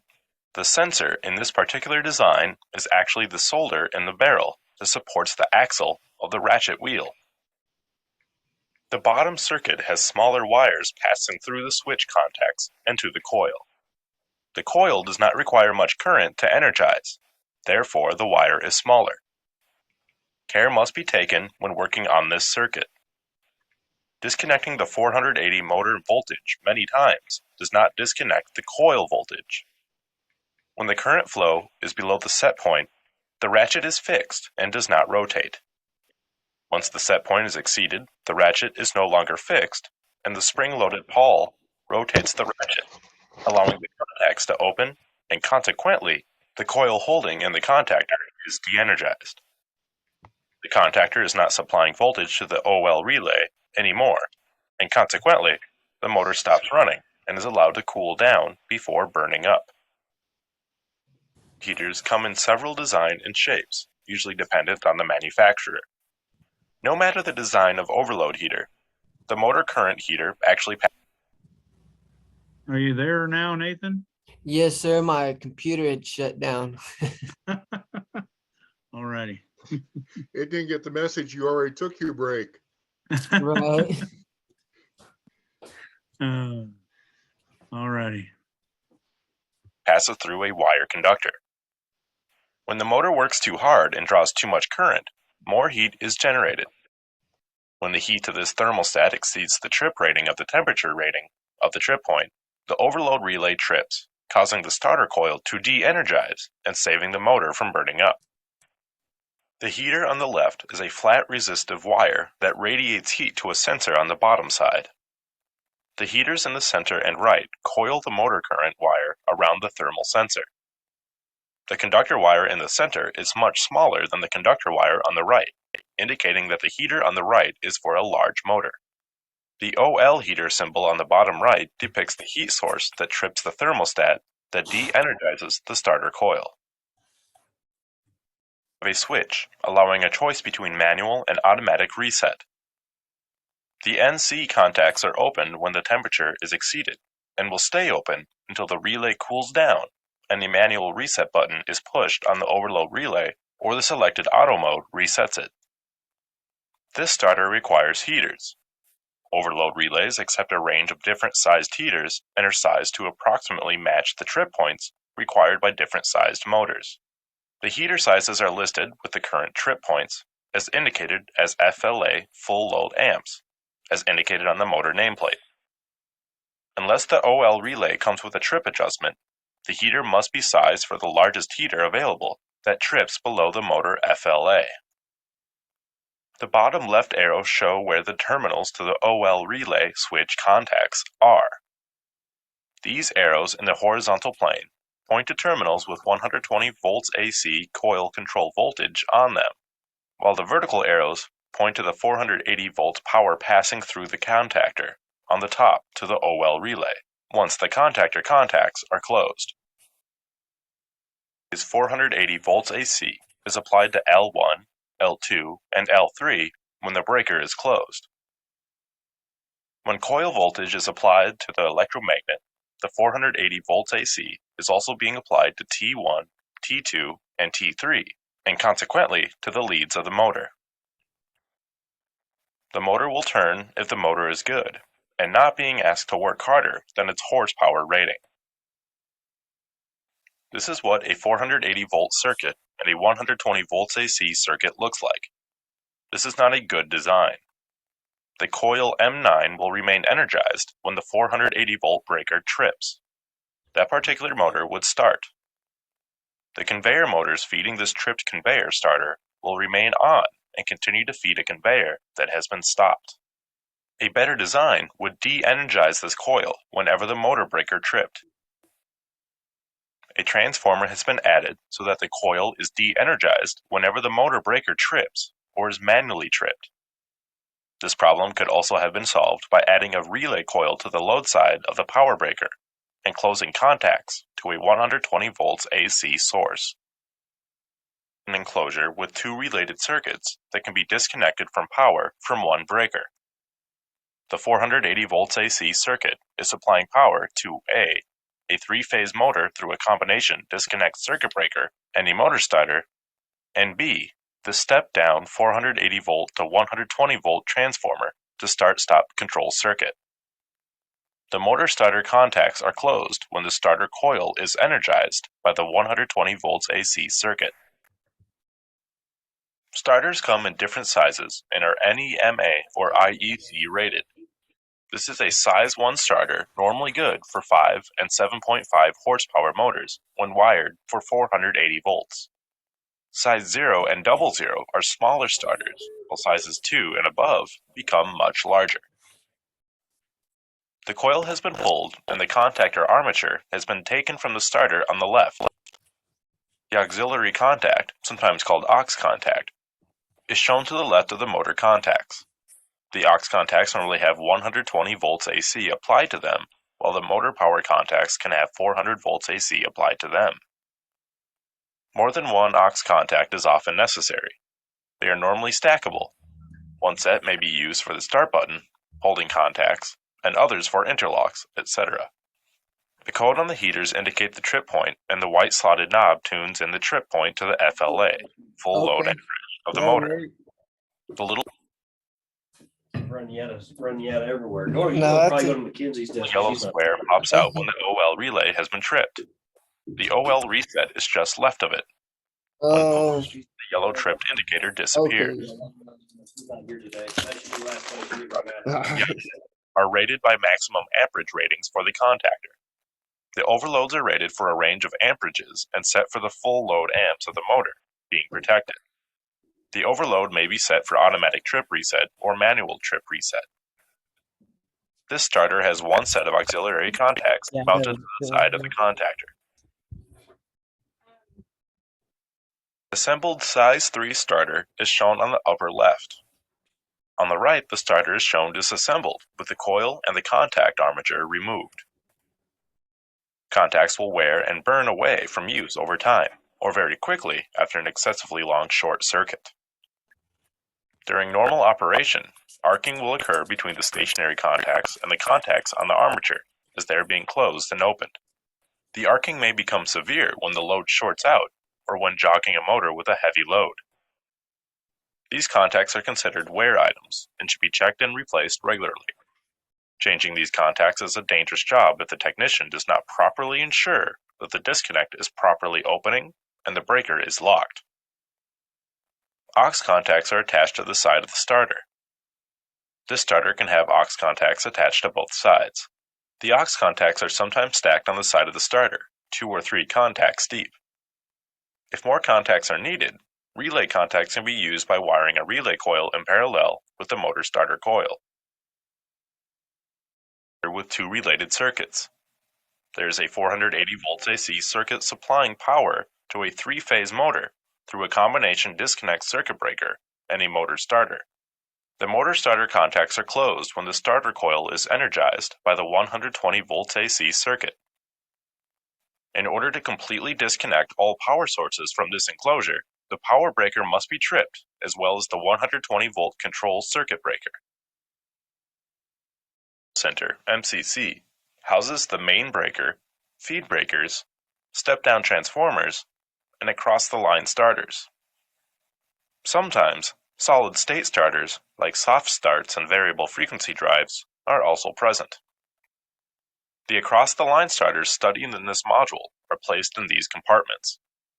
The starter and its corresponding breaker is placed in a self-contained enclosure, a bucket, and slid into the compartment. The motor control center has horizontal 480 volts AC bus bars from the main breaker, which attach all the freestanding sections together electrically. Usually, each section also has 480 volts AC vertical bus bars. The buckets have quick connect stabs that electrically connect the breaker to the 480 volts AC vertical bus bar. Each breaker and starter combination can be locked out at its respective breaker operator handle. This is what a 480 volts AC circuit and a 120 volt AC circuit looks like. And her office. Coils energized, About an hour. volt starter contacts. The starter aux contact will close around the momentary start push button in their rung and enable the upstream conveyor starter rung. As shown earlier, except that the starter circuits are stacked up like rungs on a ladder.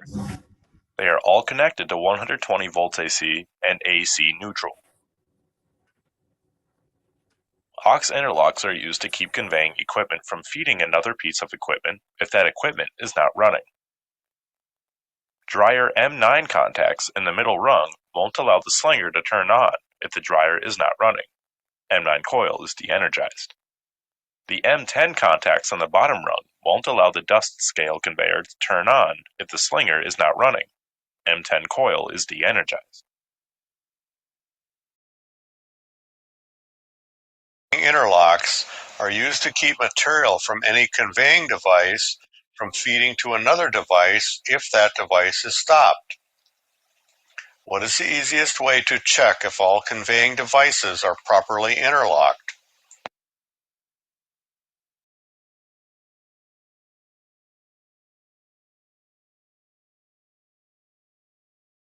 What do you think there, Jesus? What'd be the best way to check if your interlocks are working? Would it be to turn off the collector belt below the feed bins and the drum augers? I'd turn off the silo feed conveyor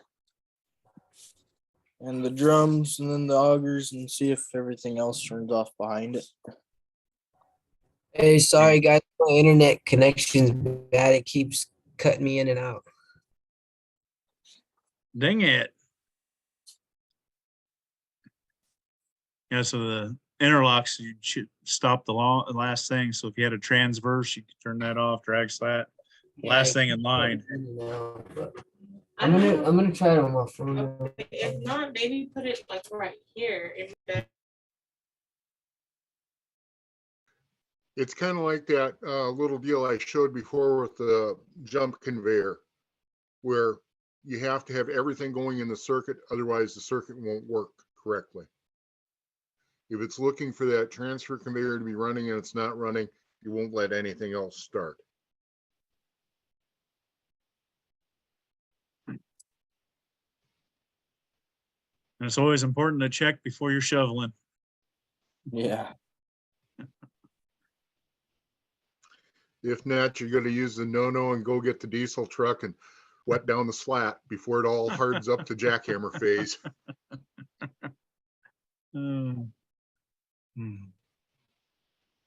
All right, let's see what they had to say here.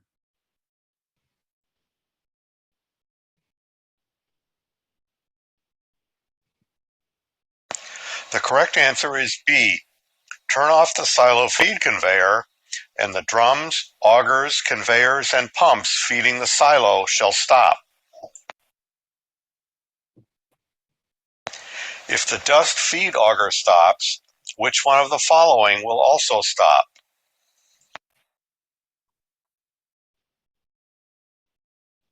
You with us there, Nathan? You want to answer that one? Or do we lose him again? He's everybody's got his mic off right now. How about you, Isaac? The dust feed auger stops. Which one else would stop? Your baguette, air jet pulser. Yep.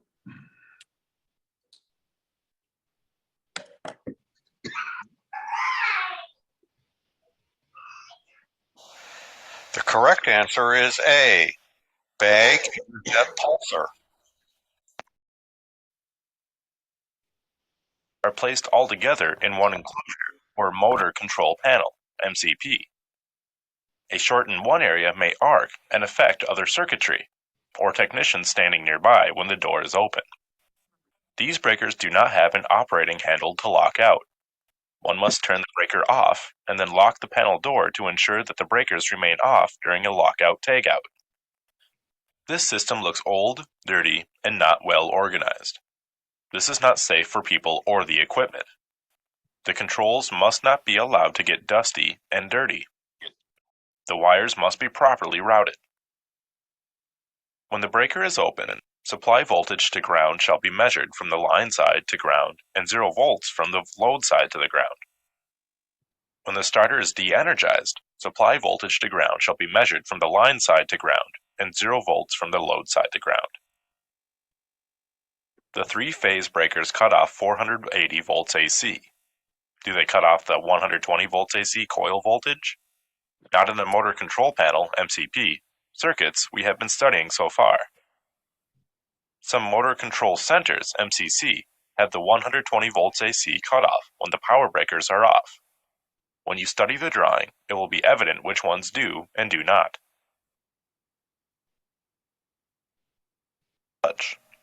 The top diagram is called a wiring diagram and is a useful tool when wiring the controls. The bottom diagram is a couple of rungs of a ladder diagram and is used for making troubleshooting easier. It is much easier to understand a couple of rungs on a ladder diagram than the wiring diagram above. The motor control circuit works logically. The series circuit enables starting, and the parallel circuit maintains the started condition. For example, the plant's drum can only be started if the stop button is not pushed. The start button is pushed, the drag conveyor is started, and the overload relay has not been tripped. The series parallel circuit will only keep the drum starter energized when the parallel circuit to the start switch is electrically completed, and the conditions above are met. Before switches are closed, the power supply sees infinite resistance and electrons do not flow. The open switch offers the highest resistance in the circuit, and 120 volts of pressure drop can be measured across it. As the starter switch is closed, power supply pressure flows to the starter coil. The starter coil is of low enough resistance to allow current flow, so the load operates. Since the load is the only resistance in the circuit, all pressure drop can be measured across it. With the right attitude, it can also be fun. When presented with a problem on a circuit as illustrated, the following electrical procedure is recommended. Analyze problem, including considering all the symptoms of the problem. Decide which factor, normally voltage, you want to measure and where to measure. Check test instrument and set your range scale. Clip on test lead securely to the circuit. Know when you expect to measure as you go up or down the circuit using remaining probe. Continue checking until you isolate the bad component or connection. Attach the 2 test leads to the meter.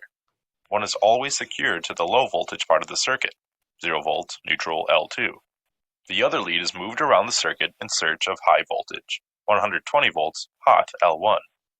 Sometimes the operator searches on the neutral side of the load for high voltage. Under normal circumstances, a high voltage here indicates a bad conductor on the neutral side. When troubleshooting, it is most important to observe the circuit behavior at the time the problem is occurring. Analyzing this information properly allows us to significantly reduce the amount of time and effort required to find the problem. Our starter is sequential. The drag M8 aux contact is assumed to be closed. The start button must be pushed, supplying all the current to energize the M9 coil and the run light. The coil energizes, actuating the dryer starter, which supplies 400 volts AC to the dryer motor, and closing the holding circuit, dryer M9 aux contact, around the starter button. The dryer M9 aux contact now supplies half the current flow to the coil until the start button is released. When the starter button is released, the dryer M9 aux contact will remain closed and the coil stays energized. The motor is stopped when the momentary spring-loaded stop button is pushed. Although the NC stop contacts are opened momentarily and then closed again, this is enough time to interrupt the flow of current through the dryer M9 aux contact and the M9 coil. Although the stop switch contact is closed after being released by the operator, both the start switch and the dryer M9 aux contact are in their normally open state, not allowing the coil to re-energize until the start button is pushed once again. When troubleshooting, it is most important to know what circuit behavior symptoms to observe at the time the problem is occurring. Analyzing this information properly allows us to significantly reduce the amount of effort and time required to find the problem. Consider what the symptoms are when M8 aux contact never closes or opens. M9 aux contact never closes or opens. M9 starter coil is burned open or short. Stop switch failed in open or closed position. Overload switch falls in open or closed position. The motor is too big or too small for the overload trip setting. These considerations will be analyzed in the following slides.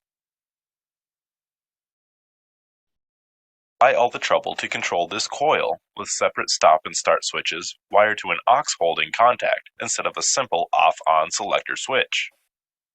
The reason is that the selector switch can be left in the on position.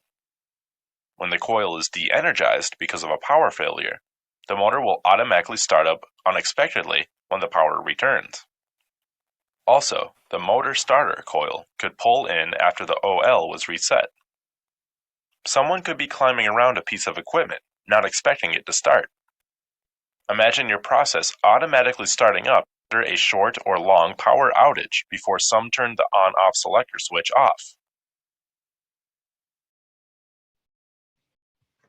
Symptoms when the M8 auxiliary drag contact is always open. Choose all that apply.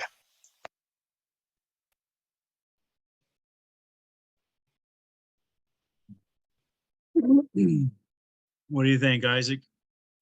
What are the symptoms when the M8 auxiliary contact is always open? Is it gonna allow to the dryer or your drum?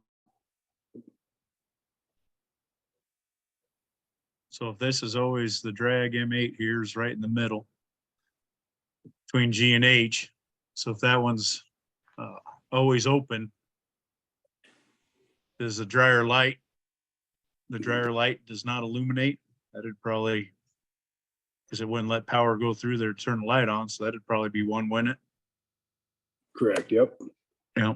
And then the dryer coil does not energize. That's probably correct since there's not going to be any power going to it.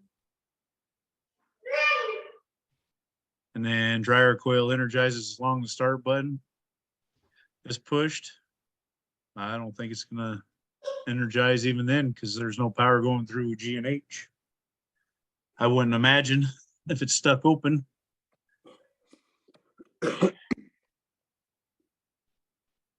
So I think A and B, huh? Is that what you're seeing, Isaac? Yeah, that's what I was going with, A and B. All righty. Let's see. Thank you, sir. The correct answers are A, dryer light does not illuminate, and B, dryer coil does not energize.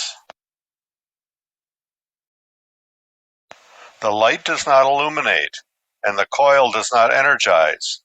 Choose all that caused the problem.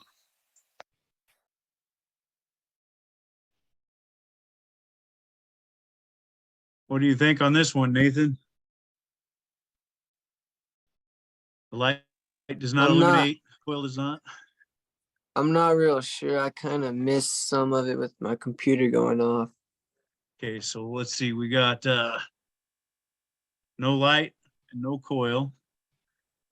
Drag auxiliary was mechanically stuck closed. That would have this one here closed all the time. So 4 and 5 would always be connected through that M8 contact. Would that keep your light or coil from getting power if the start button's pushed? Yeah. Because I think it'd let power go through, and so the light should illuminate and the coil should illuminate it. So I don't think the drag auxiliary contact being stuck closed would be part of this problem. The drag auxiliary is mechanically stuck open, so instead of that M8 being open, it'd be or closed, it'd be open this time. So that'd keep power from 4 and 5, going between 4 and 5. Would that keep the light from lighting up and the coil from energizing? If no power could get between 4 and 5? Yes. Yeah.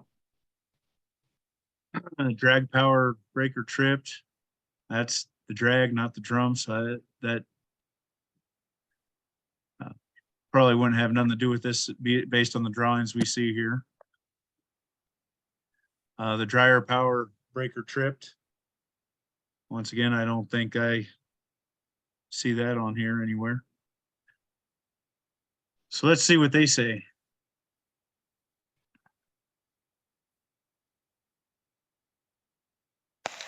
The correct answer is B. The drag auxiliary contact was mechanically stuck open.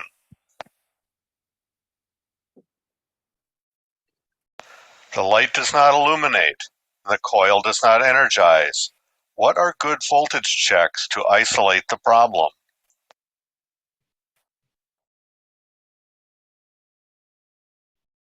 What would you think, Jesus? The light doesn't illuminate, the coil doesn't energize. Would probing 4 and 5 Yeah, be a good voltage check? I'd look between 4 and 5, G and H, and then try it with the probe G and H with start push. Have to have that button. Start button push so it'll send power through.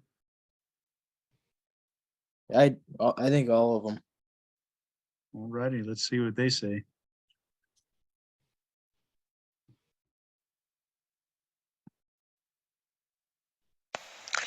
The correct answers are C. And if you think about that, that makes sense that the start button would have to be pushed, because how else would they have power here to check voltage? If the start button's not pushed, there's no power coming from 3 to 4. You can't see it now because of this, but this would be open until this energizes. That doesn't close. So the only way to check for voltage here, you'd have to have the start button pushed. Probe G and H with start pushed, and D. Probe 4 and 5 with start pushed.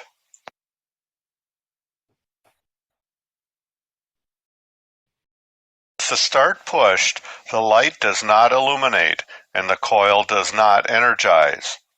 120 volts is present at terminals 4, G, and H. There is 0 volts at terminal 5. Check all that apply.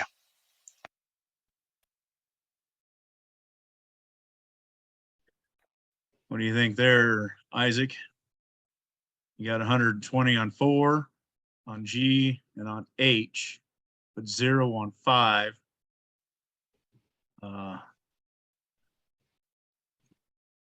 Check all that apply. With the wire from 4 to G be open if you got power on H? Yeah, you got 120 to that, and then between H and 5, there's nothing. So I would say probably a bad wire between between H and 5 is open. You know, because M8, yeah, you already got power through M8, so that tells you that's all working. So yeah, the wire from H5 would be about the only option there. Thank you, sir.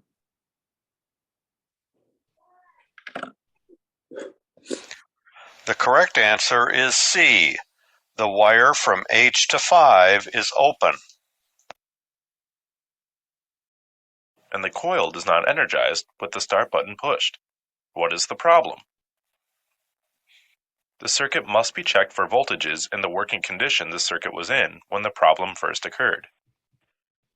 The problem is that the coil and light did not energize when the start button was pushed. Therefore, the circuit must remain in that condition as the troubleshooter compares the circuit voltages with known good voltages. In this case, when probing the circuit for voltages and comparing them to known good voltages, the start button must be depressed.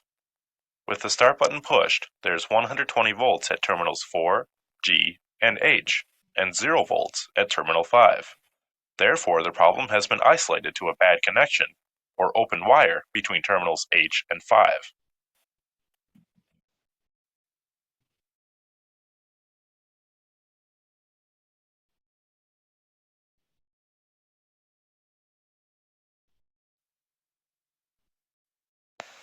What are the symptoms when the M8 auxiliary contact never opens? Choose all that apply.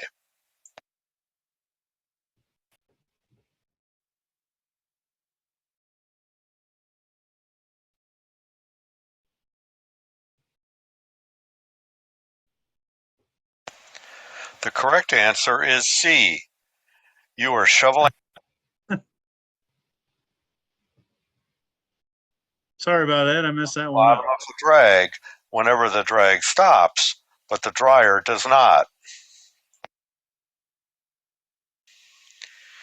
You are shoveling out the bottom of the drag, wondering why the drag auxiliary interlock did not stop the dryer when the drag stopped. Choose all that caused the problem.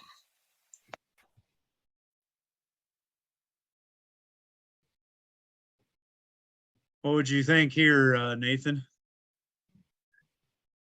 You're shoveling out the bottom of the drag, wondering why the drag interlock did not stop the dryer when the drag stopped. So that's that M8. So what would have happened? The drag auxiliary was mechanically stuck closed. So if that M8 there is closed instead of open, stuck in that state, would that cause you to keep power going to your dryer even though it turned off?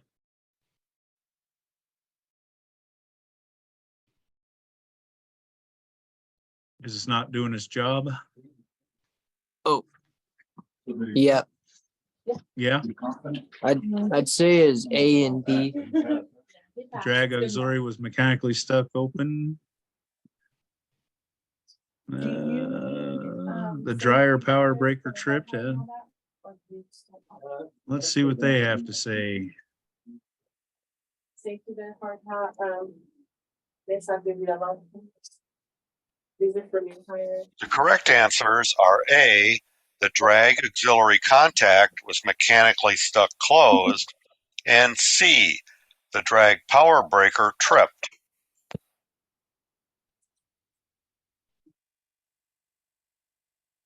Drag stopped. 1. Someone may have installed a wire or a jumper lead around M8 aux contacts. 2. The M8 aux contact may have had excessive dust buildup inside the mechanical part of the mechanism and is not releasing the contact from the closed position when the drag starter is de-energized. 3. The drag power breaker may have tripped, turning off the motor. The drag starter stays energized when the 120 volts AC coil voltage comes from another source, like the lighting panel on the wall. The lighting panel circuit breaker was not tripped since it has nothing to do with the drag power breaker. This problem can be overcome by wiring a small transformer or relay to the load side of the breaker that supplies the coil voltage as described in a previous slide. Then, if the drag breaker trips, the drag starter will de-energize, and consequently, the dryer starter will de-energize as well, saving the operator the job of shoveling. Symptoms when the M9 auxiliary contact is always closed. Choose all that apply. All right, Isaac, what do you think here? What are the symptoms when the M9 contact is always closed? Would the light and coil energize if M9 there is closed? Yeah, I would go with C there. Light and the coil will energize even though the start switch has not been pushed. 'Cause it- Yep, because it's going to bypass that start switch and constantly have power going around.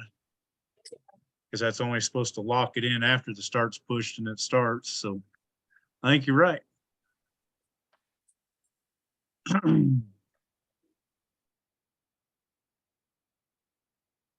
Yeah, and then the light and coil should energize when M8 closes. So if the drag is started, that should close M8 and that'd send power anytime that closes. Yep, I think B would fit too. Looking at that, because that's talking about the light and coil energizing when M8 closes.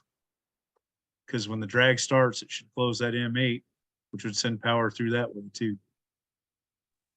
Okay, so that makes sense. And then M9 would be stuck open then, or what would be closed. Yeah. And yep. Okay. No, that makes sense. See with that, yeah. So that's giving it a way for the power to go all the way through.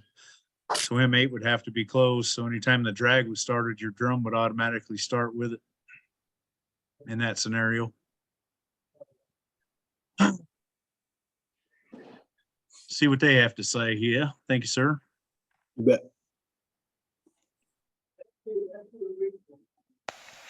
The correct answers are B, the light and coil will energize when the M8 drag is started, and C, the light and coil will energize even though the start switch has not been pushed. The light and coil will energize when the M8 drag is started. Choose all the problems that could cause this symptom.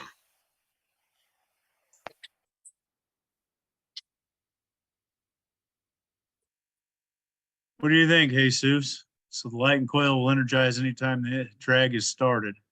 Kind of just talked about this in the previous one. So that M8 closes and it automatically starts.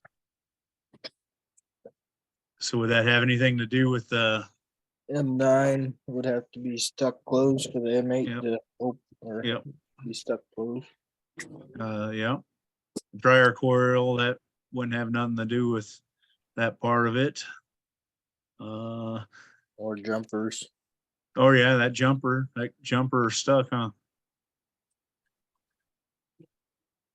Yep, I think you're right there. Let's see what they have to say. Thank you, sir.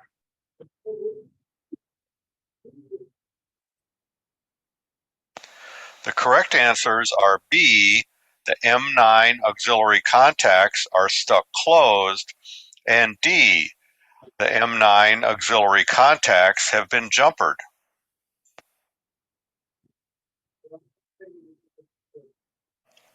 Or the contacts are stuck in the closed position. Voltage is present from terminal 1 through the stop switch and all the way to terminal G on the M8 aux contact.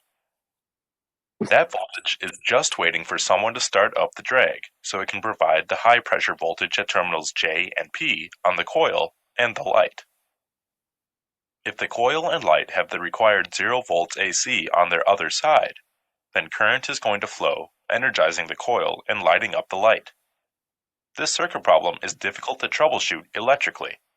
The problem can be isolated using other troubleshooting techniques.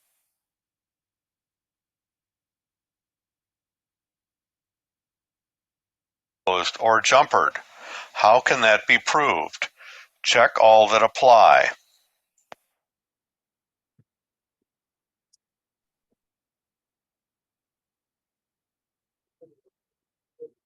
Okay, let's see. Nathan, what do you think about this? So stuck closed or jumpered, how can you prove that that's either stuck closed or jumpered on that M9? Disable the power, disconnect number 3 wire at N and use an ohm meter. Would that show you if that is jumpered or stuck closed? Because you're taking that part of the where it's getting power directly coming through there.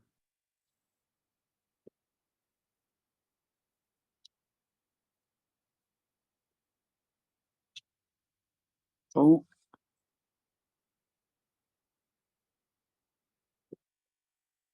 Because if you ohm that out, it should give you OL between right. N and O if it's not jumpered. And so that would disconnecting it there would take it out of the rest of that circuit. So I think that'd probably be All right, check. Could you use a voltmeter in that situation to see? That's always got power going through it. I believe so.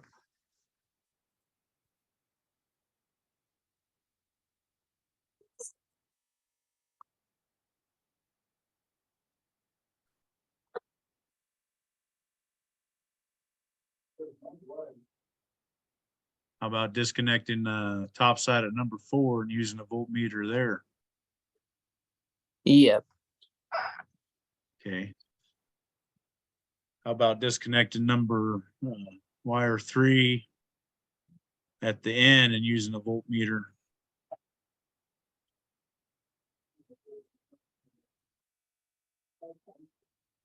That'd show you if power was there coming back through. Okay.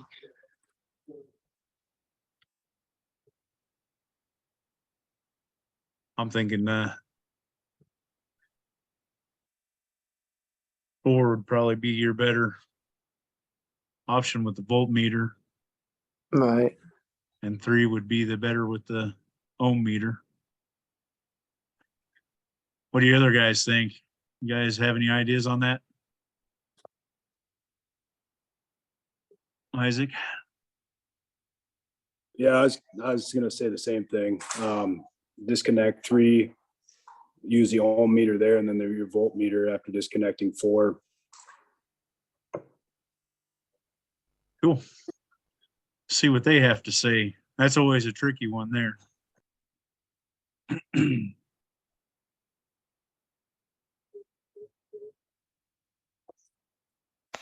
The correct answers are A, disable power, disconnect number 3 wire at N, and use an ohm meter. And C, disconnect the wire at the top side of number 4 and use a voltmeter.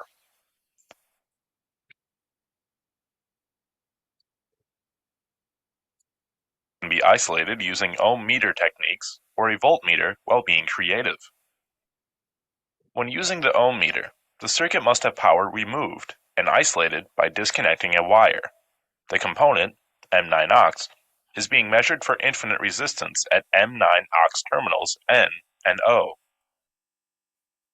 When 0 ohms is being read on the ohm meter, the problem may be due to jumped contacts, mechanically stuck, 30 spring assembly, contacts, or welded contacts due to being electrically shorted to neutral.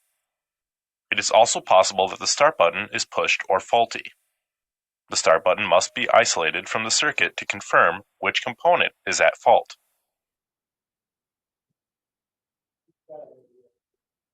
Aux terminal N, which should be 120 volts AC. If not, the wire between terminals 3 and N is bad.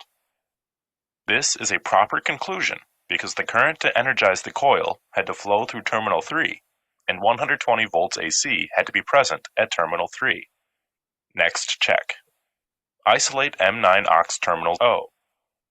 With the start button not pushed, M9 should not be energized, and the voltage at M9 aux terminal O should be 0. If the voltage measured on M9 aux terminal O is 120 volts AC, the problem has now been isolated to jumped contacts, mechanically stuck, dirty spring assembly, contacts. We have successfully troubleshot a circuit that changes state by making it stay in one state. This situation is complex because 3 things happen in sequence. First, the operator pushes a momentary push button. Next, the M9 aux contact closes. And finally, the operator releases the push button. The start push button and the M9 aux contact being connected in parallel both supply to the downstreams of terminal 4. Light energize only as long as start is pushed. Choose all that apply.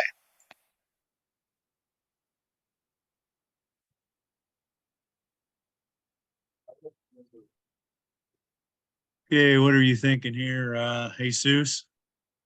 The coil and light energize only as long as the start button is pushed. With the M8 contacts being stuck closed, have anything to do with them only lighting up when the start button's pushed? No.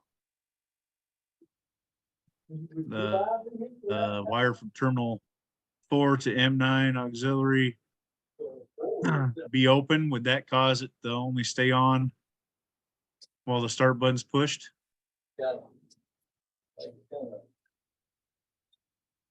So from M9 here to 4, that No. wire was not there or cut in two. Your power's not going to come back through that, going through your M9 to lock in after your starter. So yeah, that'd probably be a problem. Don't you think? On the wire from terminal 4 to M9 is Yep. open. Because the only time it, the light in the coil energizes when the start button's pushed. You let go of that. That's what's normally supposed to lock in your circuit, is going through that M9. So you push the start button temporarily, goes through, everything is happy. It closes the M9 contacts on your dryer, which closes this, which latches that circuit in operating until somebody pushes the stop button or the overloads kick out. So that wire from terminal 4 to M9 being open, that's not going to let power go through that side of the circuit. And then wire from terminal 3 to your M9, if that's open, it's going to be the same thing. You're not going to have power going through there. Okay. And then if your M9 augs contact is stuck Okay. open where this never closes between N and O, that's never going to complete that latching circuit to latch it on after you push the momentary start. So Okay. So the answer would be B, C, and D. yeah. Because Okay. yeah, if that side of your circuit's not working, it won't stay on unless you're holding the start button. So that would be the same as the light energizing, the coil energizing, just as long as it's pushed. So yeah, B, C, and D. Guys, see how that auxiliary has to kick in for that start. Once you push that start button, if that don't kick in, nothing stays on. All righty, see what they have to say. Thank you.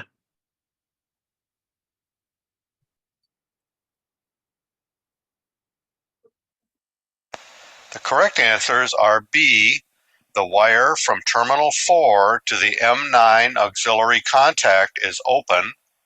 C, the wire from terminal 3 to the M9 auxiliary contact is open. And D, the M9 auxiliary contacts are stuck open.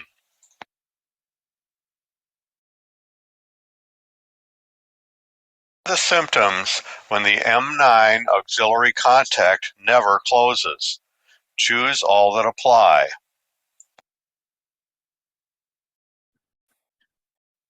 Okay, Nathan, what do you think here? So your M9 never closes. So your that's part of your latching circuit there. So would the light does not illuminate, would that be if that's not latching, that still stop power from coming through your start button, make the light come on? The light wouldn't come on. Well, if you push the start button, you're still going to send power through everything over here to run your light and your M9 starter.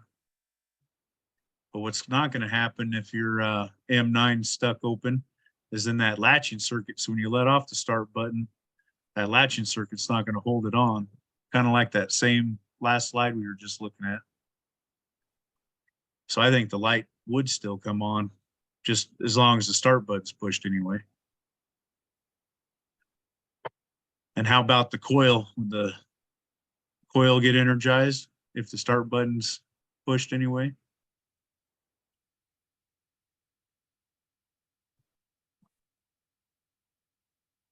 I believe it would as long as it is pushed. Yeah, as long as your start button. So I think the answer here would be the coil and light energized only as long as the start button's pushed. Because that's the only way it makes sense, isn't it? So A to B's got power, 3's got power. Push your start button, it's going to send power that way.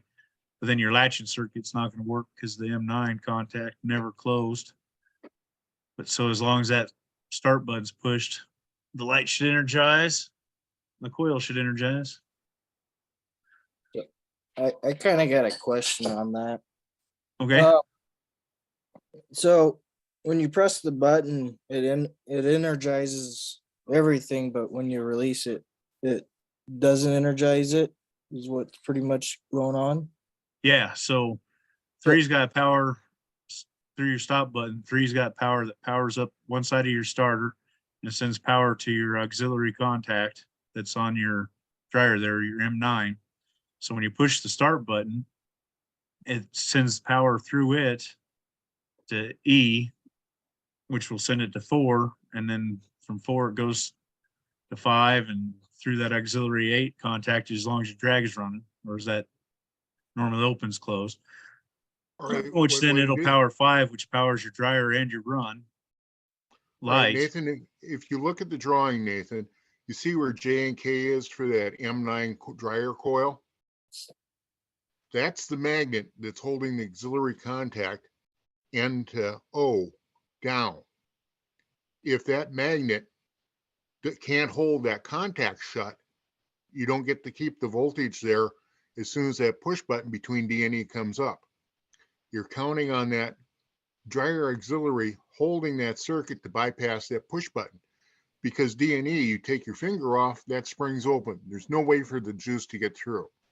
So it's counting on that drawbridge right above it, that auxiliary contact M9, to be held in the shut position so the electricity can take that little shortcut around to get back over to hold that coil in. Oh, okay. Alrighty. Yeah, because your start switch is just a momentary switch. So then you have to have something that'll hold that holding circuit, Oh, okay. which happens to be the same coil that pulls in the dryer, is the same coil that holds that auxiliary contact close. The way we used to cheat with those E30 Cutler hammer switches, you got those square ones, we called it the Lincoln starter. You took a penny and you jammed it in the switch to hold the switch down.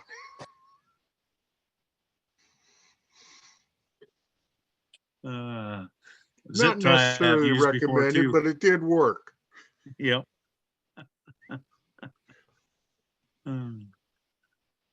But yeah, that's how that latching circuit works. So after your momentary switch, you have to have something that'll hold that circuit in until something else either pushes the stop button or your overloads kick out to turn that circuit off. Okay. All right. Thank you. You bet. Good question. Keep us on our toes. All right, let's see what they had to say.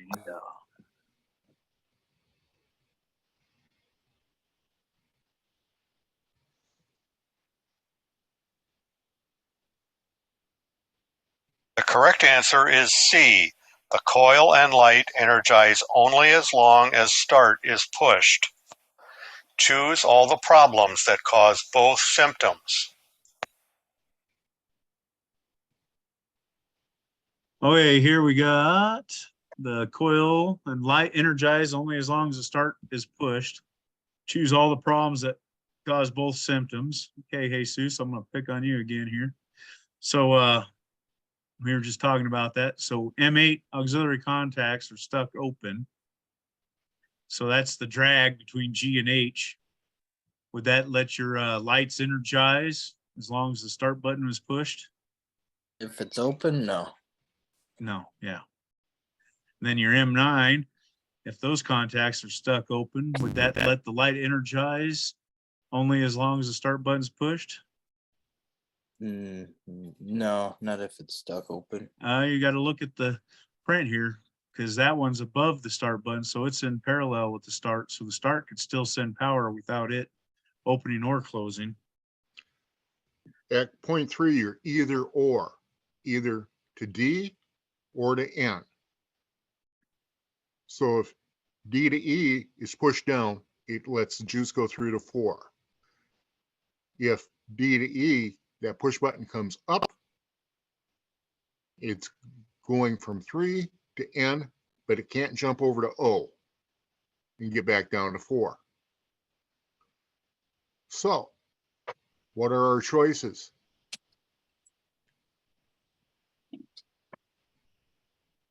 B. Dryer coil is burned open.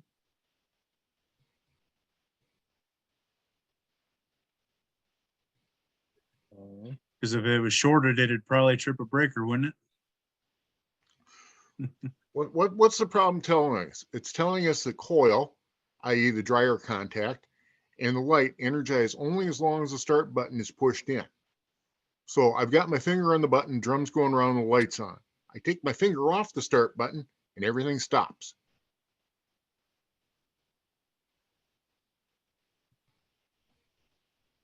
So we know the M8 contact is holding, okay, because we're able to get juice to the starter and the light bulb. We know the light bulb works, we know the starter works.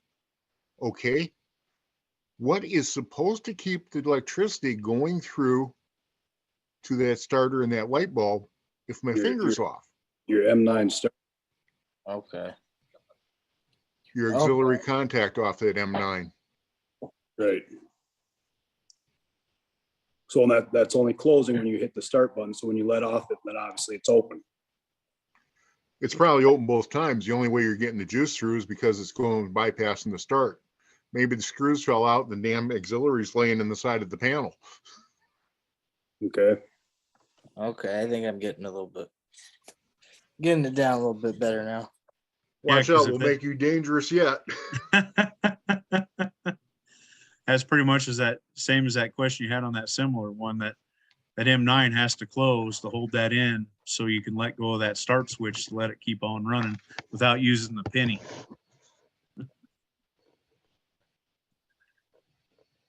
All right, let's see what they have to say. So we're going with B, but the M9 auxiliary contacts are stuck open.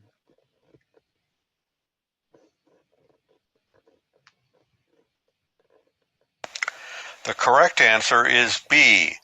The M9 auxiliary contacts are stuck open.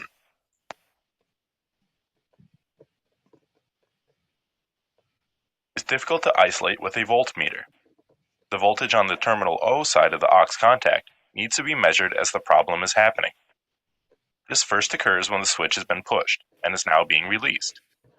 As the switch is released, the measurement will be initially 120 volts AC, then drop to 0 volts. This voltage measurement will be the same whether the problem is with the holding circuit wires or the aux contact. There's no need to check at terminal 4 since we know the current is passing through it to energize the coil. Circuit from operating. The connections and wire from terminal 3 to terminal N, the aux contact itself, and the connections and wire from terminal O to terminal 4.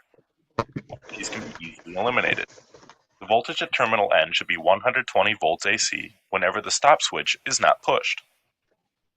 After confirming 120 volts AC at terminal N, this leaves only the aux contact itself and the connections and wire from terminal O to terminal 4.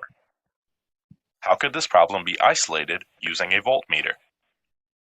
The voltage at terminal O can be supplied from two different directions, from the start switch and from the aux contact. When isolating the voltage, one of the paths has to be eliminated.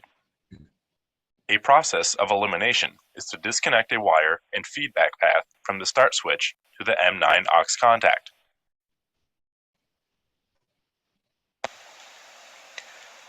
The holding circuit is not keeping the coil energized.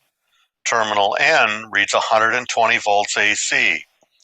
The auxiliary contact itself or the wire from terminal O to terminal 4 could be the problem. How is the problem isolated using a voltmeter? Check all that apply. Hey, Isaac, what do you think? So we're checking the voltage at 0 with the holding circuit wire end disconnected, either at 0 or over here down at 4. Would that be a good check? The check that auxiliary contact?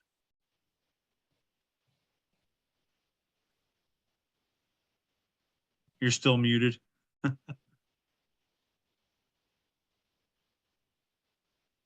You're muted there, Isaac.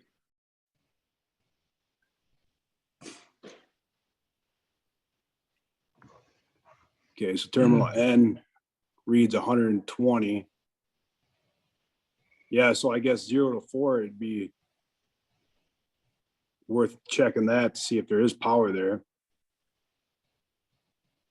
Okay, then when would you do that? Would you do that? So if you disconnected that, would you do it with the start button pushed or without it pushed? With to it, get with the it, voltage? with With it it pushed. pushed? I think you're right there. Because that way we're eliminating power coming back through 4. So we're eliminating one side of the power. So it's got to come from the 3 side through N, through that contact. If we disconnect that wire, either doesn't matter if you disconnect it off the O side or the 4 side. I think you're right. And then you got to push that start button to see where the power, to get power up to it.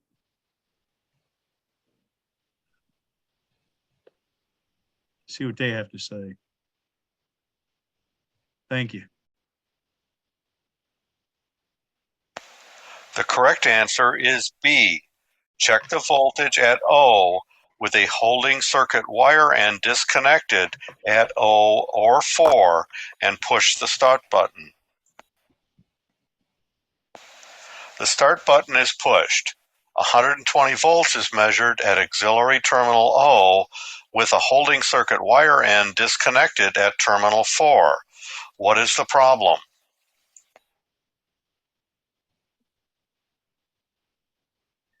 All righty. Let's see. Nathan, what do you think? So the start button's pushed and 120 volts is measured at the terminal O holding circuit wire with that wire disconnected that we just decided to take off and check. So what does that tell us that what's the problem? Is it the bad wire or bad connection from O to 4? Or is it a M9 auxiliary contact bad? I believe it'd be the M9 aux contact. Well, if we're pushing the start button and everything's happening, that coil closes, which changes that contact from normally open to normally closed. So when you expect power from N to O to happen, so you should have 120 on O, shouldn't you? Yes. So that should mean that that contact's working. But what else have we eliminated from the scenario with that wire that we disconnected?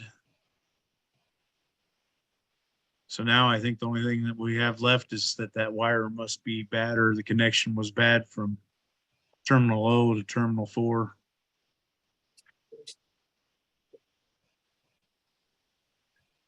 Does that make sense?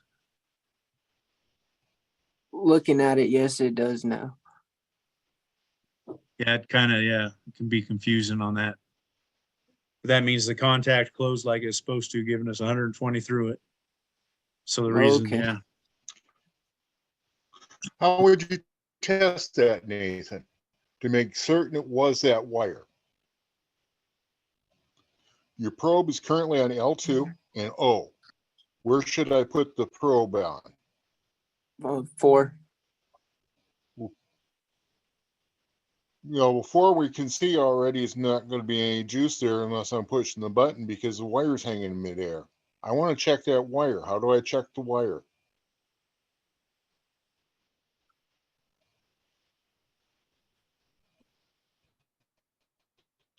I leave one end of the probe, my meter, over on L2 because that's where I want it to go to. Now, instead of being up on O, how about I come down to the end of the wire right there? And then I push the button to see if I get 120 there. If I get 120 there, I know I had a bad connection where the wire went into 4. Maybe it was sitting on the insulation or something. Stupid things do happen. But that's where I would test it to make sure the wire's good. is it's got to put the voltage all the way through that wire. Would you do it differently, Jeremy? That's how I do it, since I already had the wire disconnected, and I probably would have had it sitting there disconnected with a wire nut or something on it. So if power did come through, it wouldn't zap out. So I'd go ahead and check it while I'm checking. That makes sense, Nathan, no? Yes, it does. You're not saying that just to have us shut up now, are you? No. That would be an easy check to do while you already got everything out, checking 120. So And that stupid deal I mentioned when I'm building, assembling panels and such, that's one thing I got to check for occasionally is I've stripped the little wire ends, I've shoved them in, and especially if I've got 2 wires on a terminal, to make certain I don't have the insulation holding the terminal open to where it's not in contact with the actual copper in the wire. You ever done that one, Jeremy? oh yeah. Somehow a wire that didn't even get stripped back got put in the terminal one time. I don't know what happened there. Magic wire, it grew extra insulation. Yeah, it stretched itself out.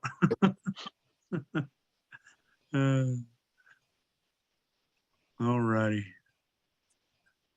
Go, Jeremy. The correct answer is A, a bad wire or bad connection from terminal O to terminal 4. The holding circuit wire end is disconnected at terminal 4, and the start button is pushed. The problem can be isolated to either the aux contact or the wire between terminal O and terminal 4. Assuming terminal N has been proven to have 120 volts AC as the first check to isolate the holding circuit problem, the following check can be made.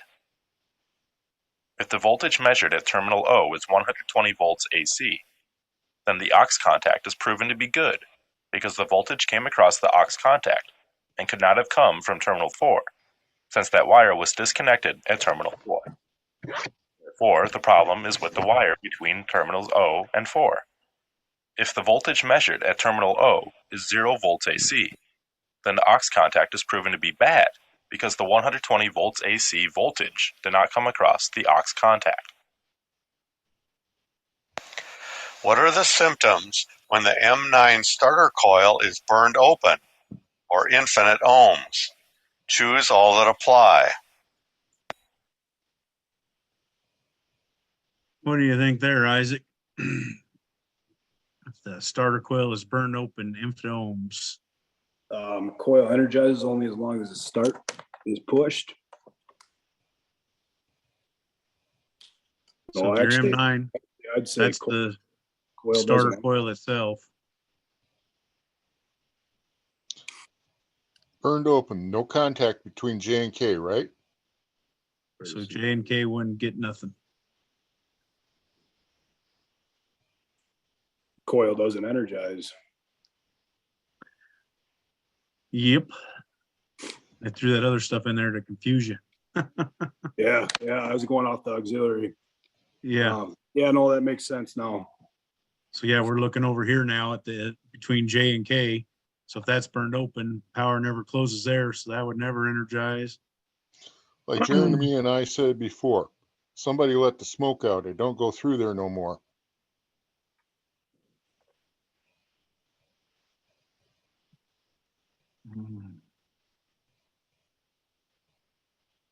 All righty, let's see what they have to say. I'm sure they agree with us.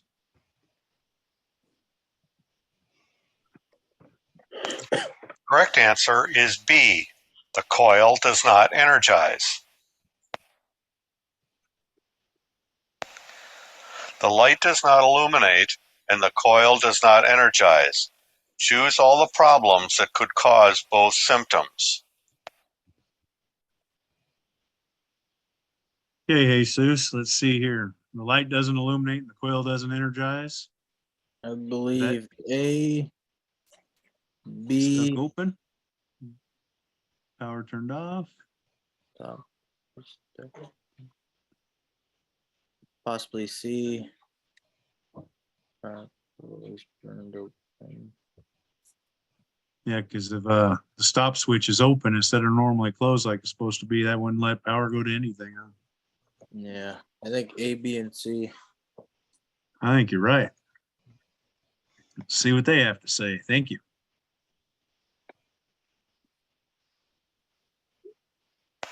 The correct answers are A, the M8 auxiliary contacts are stuck open, B, power is turned off, and C, the stop switch is stuck open. Take your penny What out are of the the stop symptoms switch. when the M9 starter coil is burned shorted or 0 ohms? Choose all that apply. What do you think on this one, Nathan? Yeah. So if your starter coil M9 is burned shorted, what do you think would happen? C. Lightning panel breaker trips when the start is pushed? I think you're right. Because that's the opposite of shorted is the opposite of burn open. Open, it won't work because it's burned open. Shorted it. Especially if on the bigger starters, the bigger the starter, the more that goes pow instantly.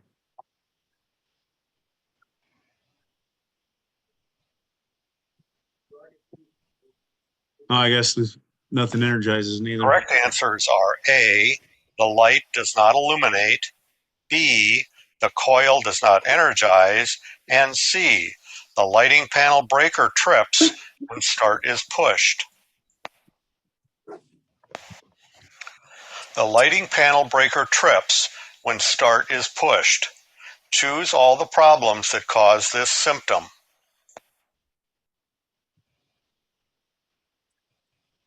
What do you think there, Isaac?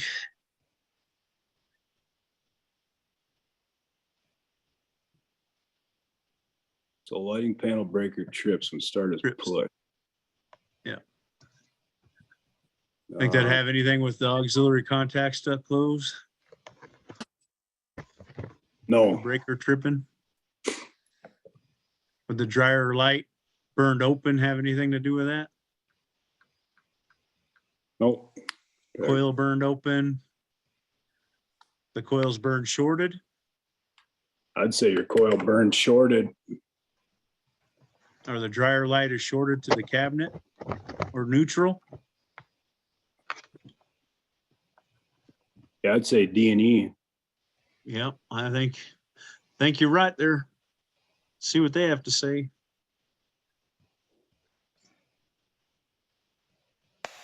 The correct answers are D, the dryer coil is burned shorted, and E, the dryer light is shorted to the cabinet or neutral. The lighting panel breaker trips when start is pushed. What are good checks to isolate the problem? Okay, what do you think there, Nathan?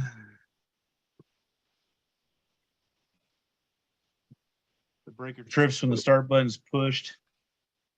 Would you reset the breaker, disconnect the light, and hit the starter again to see if the breaker trips?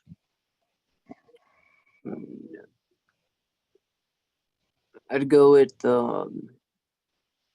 B.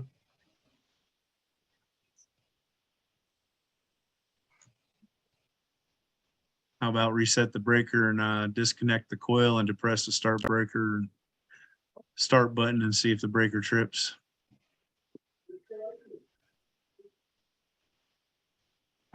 I think that you could do that as well.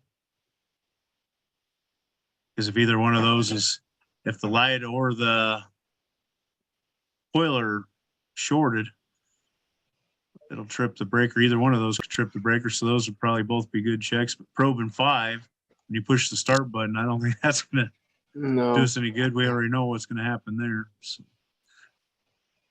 alrighty. I think you're right there. Let's see what they say.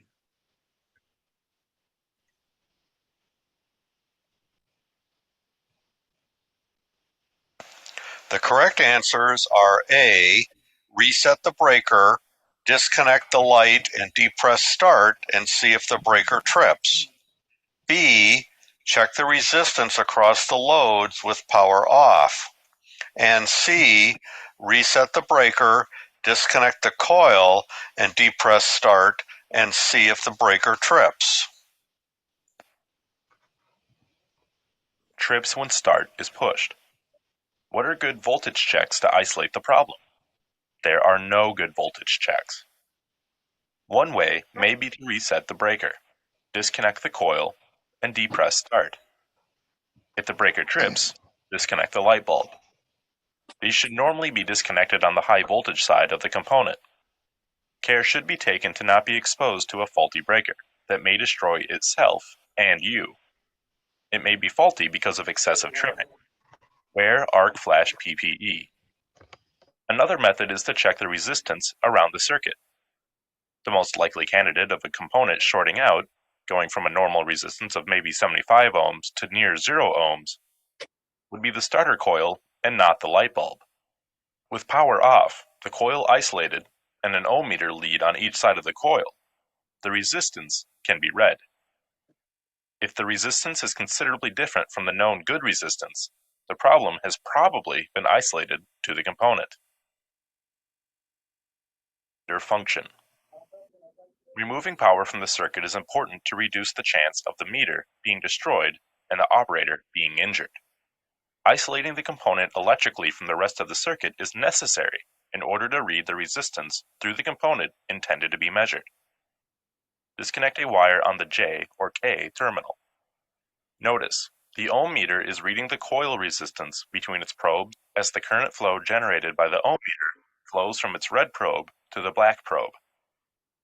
The dryer coil resistance is 75 ohms.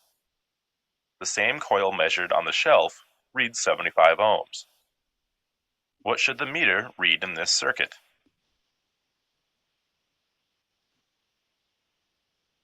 Ohm meter read in this circuit.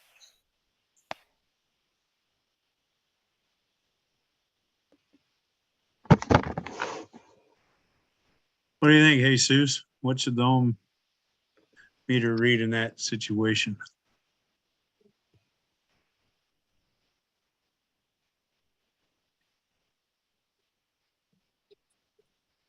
I don't know, 75. uh, Anybody else got any guesses? Isaac or Nathan, on what the ohm should be on that?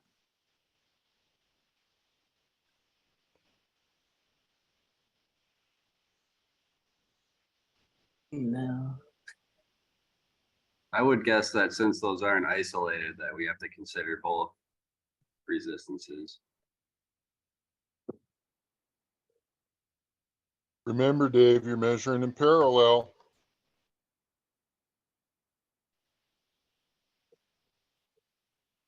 Which makes things a little tricky. Which means we have both of these in parallel, so we're gonna have to, we're gonna get half the resistance because we basically have two pipes where it's going through.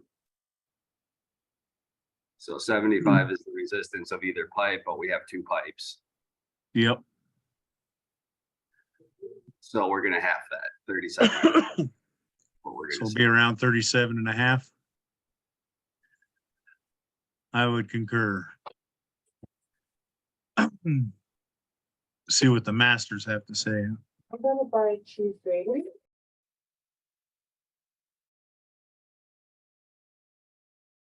The correct answer is B. Since the light and the coil are in parallel, the resistance will be 37 1/2 ohms. The meter reads 37.5 ohms instead of 75 ohms is that the meter current has a bigger pipe, twice the size as half the resistance, to go down. Half of 75 ohms is 37.5 ohms. The current not only flows through the 75 ohm M9 coil, but through the 75 ohm run light. This is why it is important to isolate the resistances from each other in a circuit. Ohm's law states that whenever two equal resistances are in parallel with each other, the total resistance of that circuit will be half the resistance amount of one of them. When the resistances are not equal to each other, the total circuit resistance can be calculated by the formula. R1 ohms times R2 ohms divided by R1 ohms plus R2 ohms equals total system resistance. FYI, the total resistance of two resistors in series is calculated by adding them up. Meter function. Removing power from the circuit is important to reduce the chance of the meter being destroyed and the operator being injured. Isolating the component electrically from the rest of the circuit is necessary in order to read the resistance through the component intended to be measured. Scenario. A problem develops that causes the coil to energize when the drag is started, whether the start is pushed or not. The circuit responsible for providing voltage to the coil when the start is not pushed is the circuit parallel to the start. That circuit being the wire from terminals 3 to N, the wire from terminals O to 4, and the M9 aux contact itself. The technician decides to troubleshoot with the ohm meter instead of the voltmeter, and is looking for the easiest and quickest way to isolate the problem. Terminals 3 and 4 are inside the control room, while terminals N and O are outside in the motor control panel. The circuit will be checked for no continuity, infinite resistance, between terminals 3 and 4.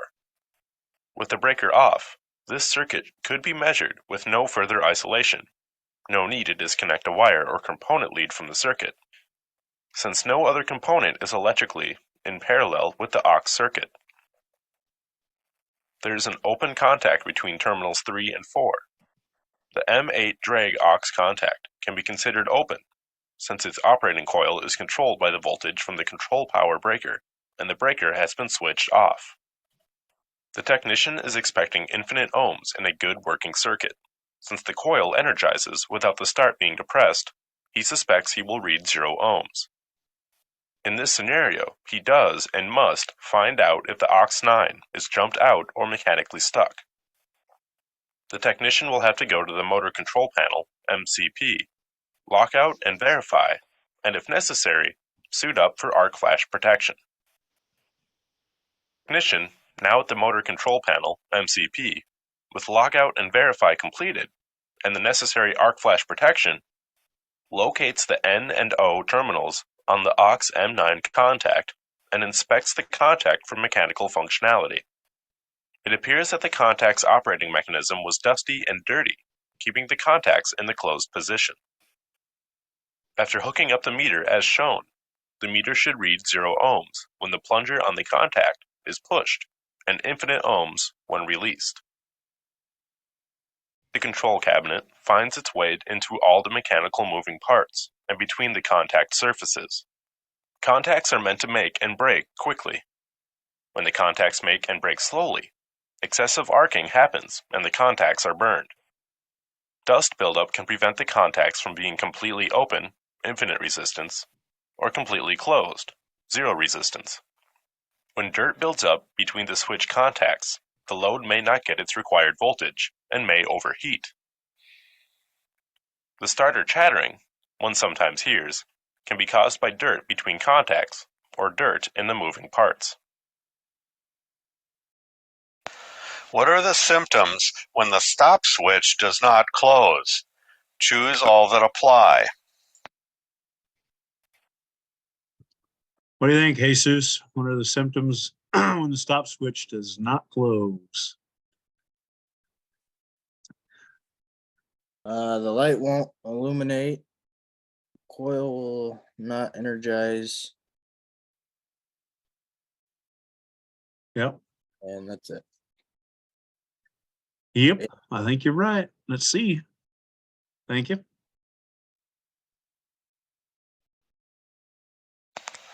The correct answers are A, the light does not illuminate, and B, the coil does not energize. What are the symptoms when the stop switch does not open? Choose all that apply.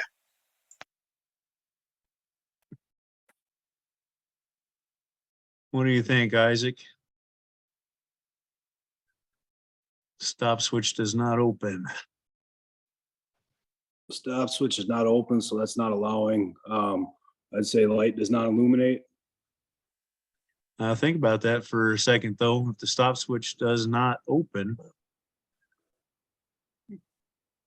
there's still power there because it's closed. Contact still stays shut between A and B. Doesn't matter how much I can push on that switch, A and B stays hot. So what's going to happen? Okay, so so everything will stay energized. You're not going to be able to shut it down. So coil remains energized. Stop is pushed. And if the drag stops and that M8 kicks out, What's going to happen? Is it going to stay running or is it going to stop?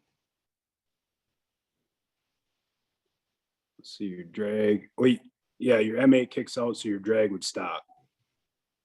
yep. Yeah, if your All drag right, stops. so the drag stop. How about the dryer? Is it going to stop now or not? Yeah, because that's behind your M8, so that'll stop also. Okay. Yep. Had that happen once. I don't remember what got in the switch, but it would not let it open. And I kept hitting it off, and it just kept, as soon as you let it go again, I'm like, what the hell's going on around here? Told you, Jeremy, take your penny out of it. Damn pennies.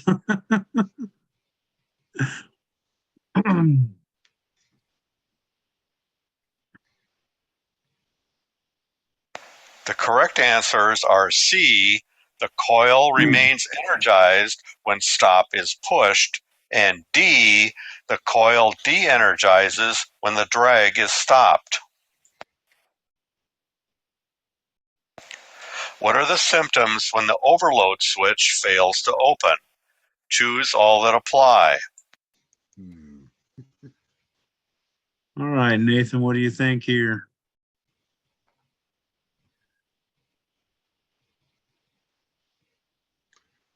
Your overloads are those last things over there, that M9 overload past the coil there. Between L and M. Is the light going to be on or off? Between, sorry, I'm having to use my phone right now. It's kind of small. All right.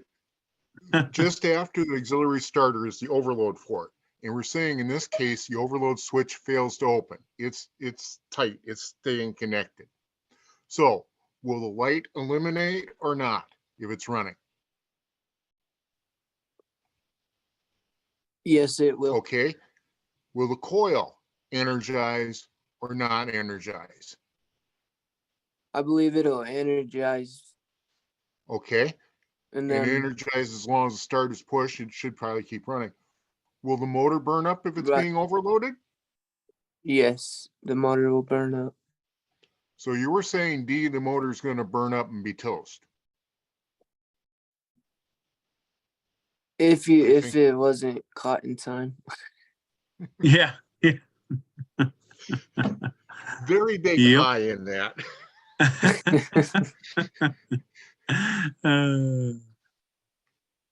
Good answer. The correct answer is D. The motor burns up when being overloaded. The motor burns up when being overloaded. Choose all the problems that cause this symptom. What do you think, Jesus? Motor burns up while being overloaded. Would the M8 contacts have anything to do with that? That's drag auxiliary contacts.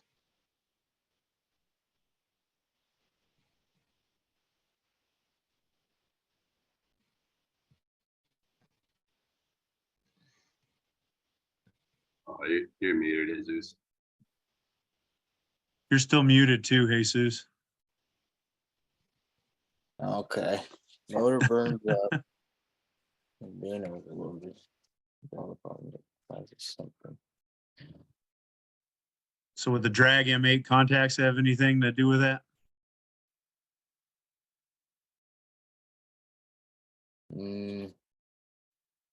They're stuck closed, yeah. I'll agree with that because you could build up the drag sled as long as the drum would keep moving and build up a load net. Yeah. How about B? The heater size is too large? Would Burn that the possibly motor. cause the drum to burn up that starter? Yeah, Okay. Heater size too small, would that do it? no.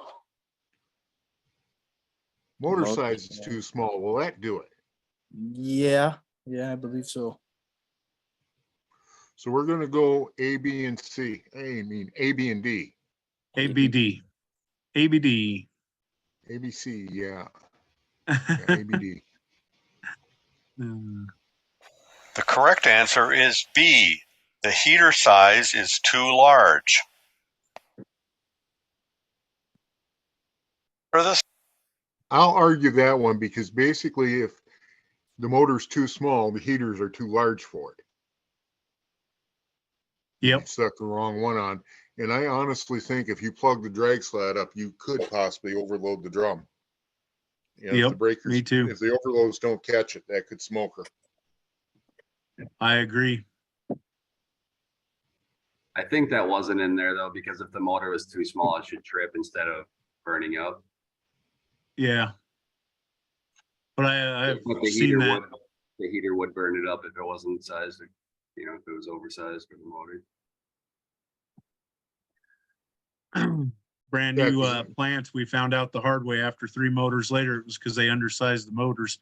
As soon as we went to the next size, bigger horsepower motor, we never had that problem again on those 2 augers. Somebody missed the calculation.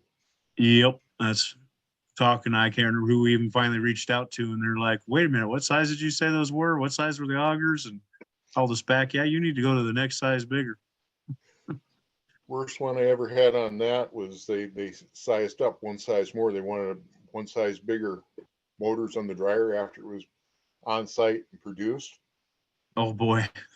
Oh yeah, I had to go up and shoehorn a size 4 starter into a size 3 cabinet, complete with auto transformer. Yeah. I physically cut 2 inches out of the length of a full-size door and modified the guts of it. Passed an inspection on that thing, fortunately, because we only had to add 1 extra sheet of mica to it to keep it from arcing. Oh. Oh yeah, because I mean, physically the cabinet should have been 2 inches wider, the whole Yeah. cabinet, but Yeah. it weren't. Not Alrighty, let's see. necessarily a recommended field modification. Yeah, huh? Okay, so what are the symptoms when an overload switch fails to close? Choose all that apply. What do you think there, Isaac? I'm gonna go with D.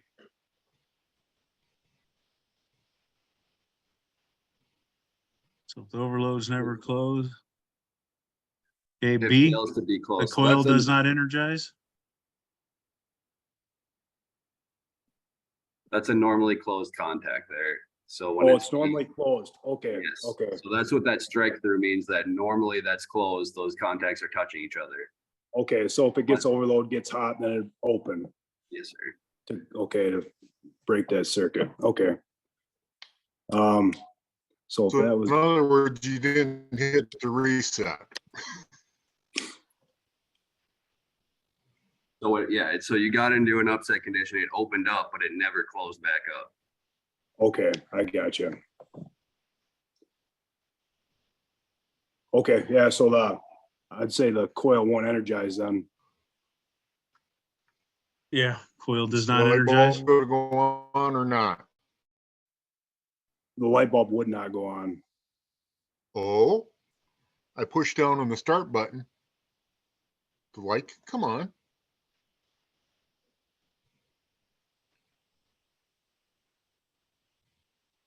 Yeah, Because as it's long got as its the own start path button was to pushed. neutral.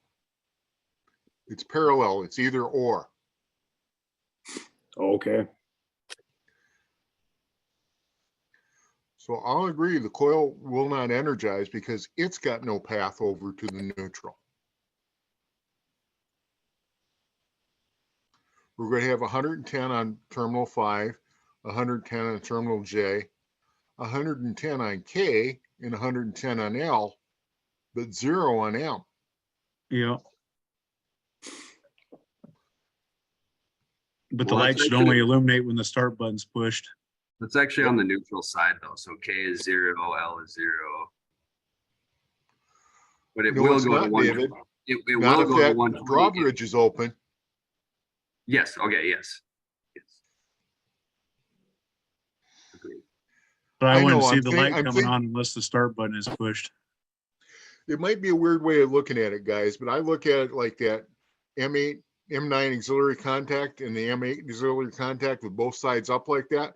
That's the drawbridge. It's up in the air. There's no way across it. Well, you get over here to the M9 overload, somebody dropped that drawbridge. You can get across there now. In this case, we're saying nobody put the drawbridge down. It's still open. Yep.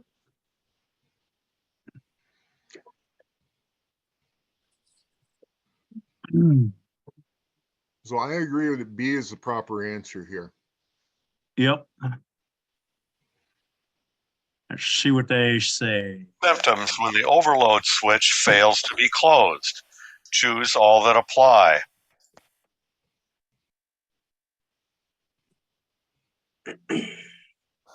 The correct answer is B. The coil does not energize. The coil does not energize. The light turns on as long as the start is depressed. Choose all the problems that apply.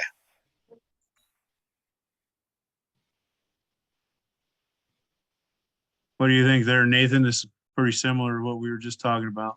So the coil does not energize. The light turns on as long as the start button is depressed.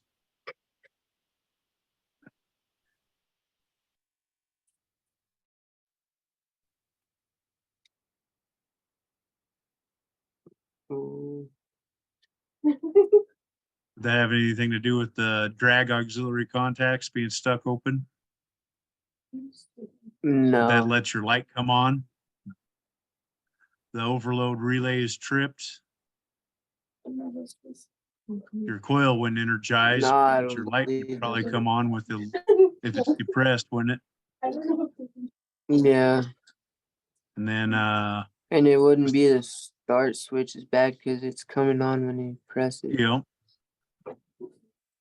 So it'd be M9 coil's burned B. open. So that wouldn't let the coil come on neither, huh? No. So we're thinking B and D. Let's see. Yeah, thank you. The correct answers are B. The overload relay is tripped, and D. The M9 coil is burned open.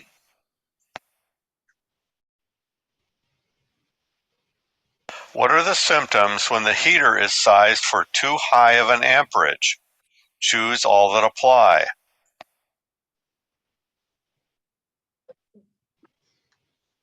What do you think there, Isaac? The heater is sized too high. The light not illuminate because the heater size too high.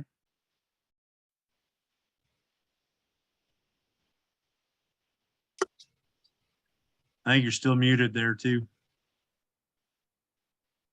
Symptoms of your size for too high of an amperage. That wouldn't have anything with the light not illuminating, would it? No, How about the coil does not energize? The heaters keep the coil from energizing if they're size too high.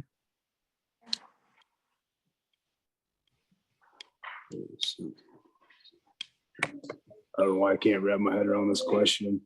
Okay. So the heaters that are We've supposed to got the trip out heaters when you're here. overloading the motor, or if they're size too high, that motor is going to go past its FLA rating, and it's going to burn up. Instead In of other words, tripping I out take the before it heater overloads. size for 20 horsepower motor and I put them in to this 10 horsepower application. So I've got bigger heaters in there, okay? Okay, Okay. Now, when I push the start button, is the light bulb going to go on? yes, Okay. Will the coil energize? yes, Okay. It will be energized as long as the start button's pushed. Yeah, and it better keep running afterwards. All right. Now, will the motor burn up if it's being overloaded? Remember, I got the overloads in for 20 horsepower and I'm only running a 10 horsepower motor in there. right. So, yeah, no, that makes sense. Motor burn up. Yep. Okay. And no, you can't run two 10 horsers in parallel that way. The You correct have to answer take, is D. if you The actually motor have got burns up. multiple, if you have multiple Vehicle. motors on one starter, such as a drum, where one starter may run 4 different motors, you take the overloads for each motor by themselves.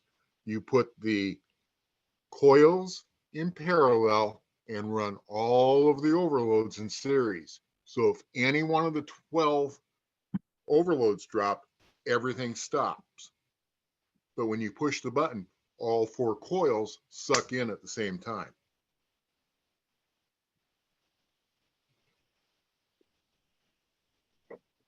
Overloaded. The motor burns up when being overloaded. Choose all the problems that apply.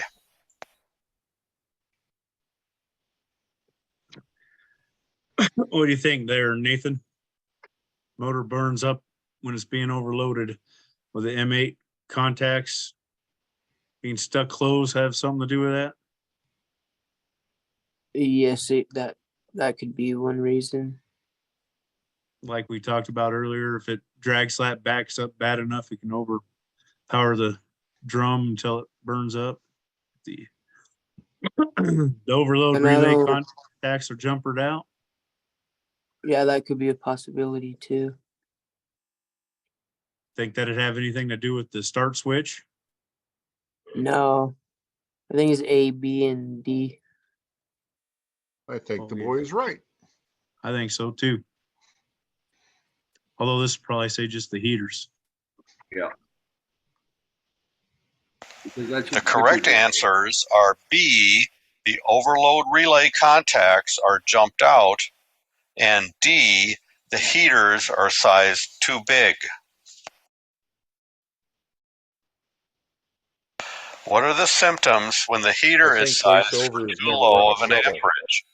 Choose all that apply. What do you think there, Jesus? If the heaters are sized too small now, would that have anything to do with the light illuminating or not? No, I wouldn't believe so. And the coil not energizing?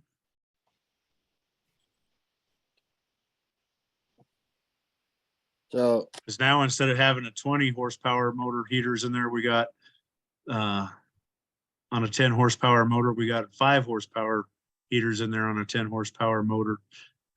So you think the motor would trip prematurely and cause nuisance tripping? yeah, Would the motor burn up when it's being overloaded? yes, Probably not, since it won't ever get to the point of even running normal because it trips out before it gets there oh yeah. because they're too small. You see, Yep. C. The correct answer is C. The motor trips prematurely. Nuisance tripping. Motor trips prematurely. Nuisance tripping. Choose all the problems that apply. What do you think here, Isaac? I'd say the heaters are sized too small. Size too small. Yeah. Be I would aware now, agree. guys, watch out on the newer starters. A lot of them no longer have the physical heaters that you actually put in. You've got the set point that you have to turn.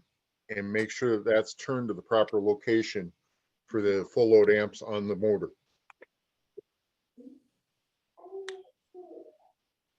The correct answer is C. The heaters are sized too small.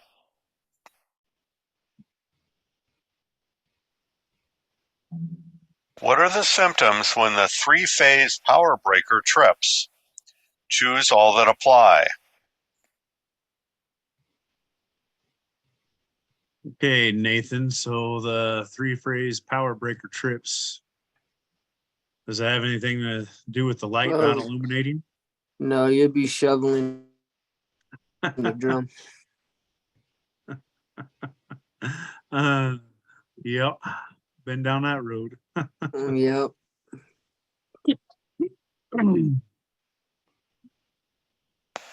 The correct answer is D. You are shoveling out the drum.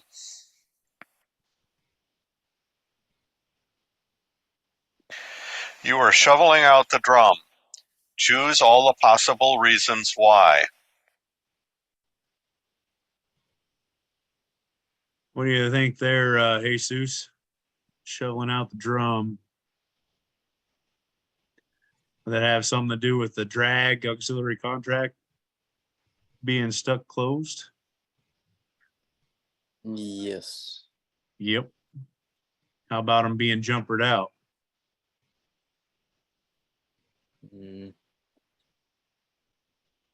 Being jumpered out would be about the same as being stuck closed. Right, that just means like a wire across it, so it's always. Yeah. Okay. Yeah. Somebody didn't have a spare relay, so they just wired a wire around it instead. Yeah. Okay. If they're stuck open, you'd have a whole different system, wouldn't you? Or symptom They're stuck open. Yeah. instead of being stuck closed. Yeah, drag three-phase breaker tripped. So that turned the drag off when it tripped. That would turn. Yeah, it would turn the drag off. Okay, the dryer three-phase breaker tripped. So now your drum's not turning fully loaded. Yeah, that would turn Yep. it off. So A, B, D, E. Only one that doesn't matter, C.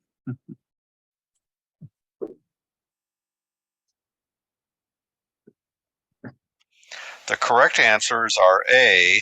The M8 auxiliary contacts are stuck closed. B. The M8 auxiliary contacts are jumpered out. And D. The drag three-phase breaker tripped. I agree with you, Jeremy. E The also. problem can be challenging. Yeah, I've had the breaker just decided it didn't want to work no more. And so, yeah, we were shoveling out the drum. That's when you need 80 foot of cable and a bridge bolt. Yep. It does work. Right attitude Looks a little it can bit also weird. be fun. When presented with a problem on a circuit as illustrated, the following electrical procedure is recommended. Analyze problem, including considering all the symptoms of the problem.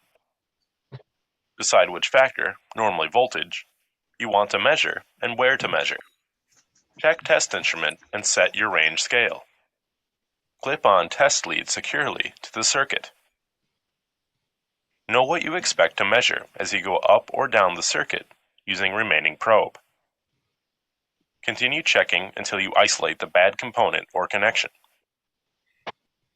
Attach the two test leads to the meter. One is always secured to the low voltage part of the circuit, 0 volts, neutral, L2. The other lead is moved around the circuit in search of high voltage, 120 volts, hot, L1. Sometimes the operator searches on the neutral side of the load for high voltage.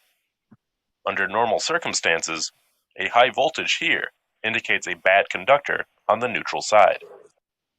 When troubleshooting, it is most important to observe the circuit behavior at the time the problem is occurring. Analyzing this information properly allows us to significantly reduce the amount of time and effort required to find the problem. Technique steps. 1. Take time to focus on the problem at hand. 2. Relax and think clearly and thoroughly through the problem to the solution. 3. Remember to ask and look for help when unsure, especially if added downtime and catastrophes may be a result of experimentation. When you get to where you don't know what you are doing, call people who do. If you can't get them right away, call others or wait. 4. Don't fret. You don't need this job anyhow if management is asking you to be foolish. Many times, management does not understand the gravity of the situation. Management does not really want to take chances on serious damage, and you must remind them of that. With this in perspective, we go through Plan A while keeping Plan B on the back burner. What are all the symptoms? When did it start causing the trouble? Was it all of a sudden, or did it steadily get worse? Is it consistent or intermittent? How can I analyze it, and with what? What suspected component spares or system identical components can I use to swap or compare test measurements? Who is my best mentor to call, and when is the best time to get him? Plan B. How can I make the process safely work until a solution to the problem arrives? This module discusses some of the more complex electronic You're muted, Jeremy. Is that where we were supposed to stop today, David? I think so. Yep. Guys got any questions of stuff we went over already?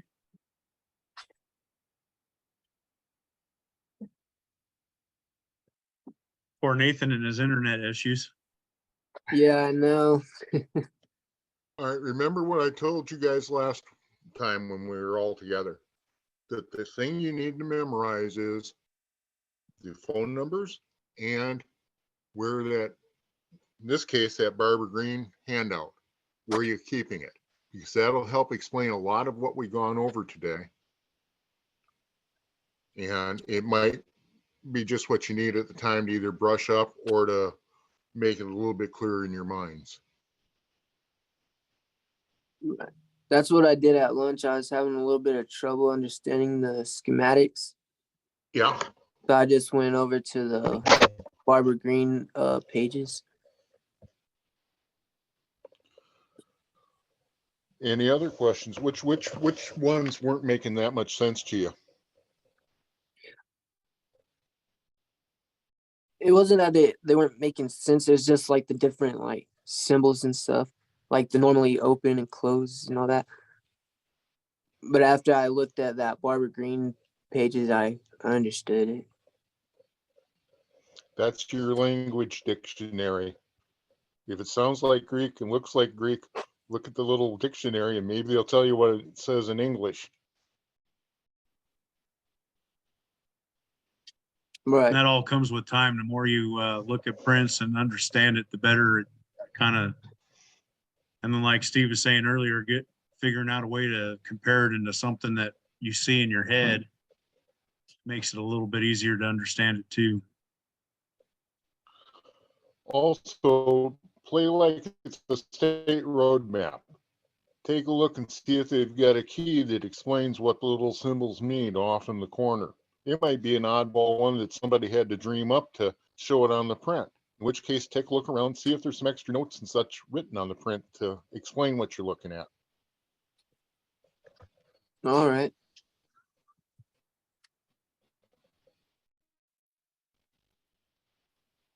They may even Anything have else? on the print what size starter was or what the heaters were originally when they designed it. It is if you got a decent person putting together the prints, they'll tell you all that information up front of what model starter they used, what the heater size was, and what the pull-out amps was designed in the motor originally. Okay. Like Jeremy and I have both said, that may have been changed later on during the process. The older the plant is, the more likely there's been changes to it. And hopefully whoever did the changes made note of it. So you got a chance of understanding either why they did it. You know, if it was a 10-foot auger and you put a 20-foot auger in, well, that maybe needed a few more horse. And maybe they just put a longer auger in because it wouldn't reach where they needed it to go before. So Yeah, those are I all should things have you kind of a have to watch out for. I should have a better understanding tomorrow. I was at the emergency room till 2:30 this morning, so I'm kind of a little tired. Well, I hope everything works out okay. And it Oh, was it was just a trip. myself. Okay. I was having problems with my head, but I thought it was something more serious than what it was. But it was all right. Well, hopefully it wasn't panic attacks from coming to our school. Oh no, not at all. We scared him. Now, one other thing, Jeremy, I've been telling them and trying to harp in is that if they do have questions later on, take a notebook and write down the symptoms and some of the other stuff ahead of time. And to feel free to get a hold of us through Clarence, drop an email or questions, and we'll try to get them answers. Absolutely. And hey Steve, when you go into that Barbara Green pages, can you print all those off? You should be able to. That's a PDF, printable document format. That'll work.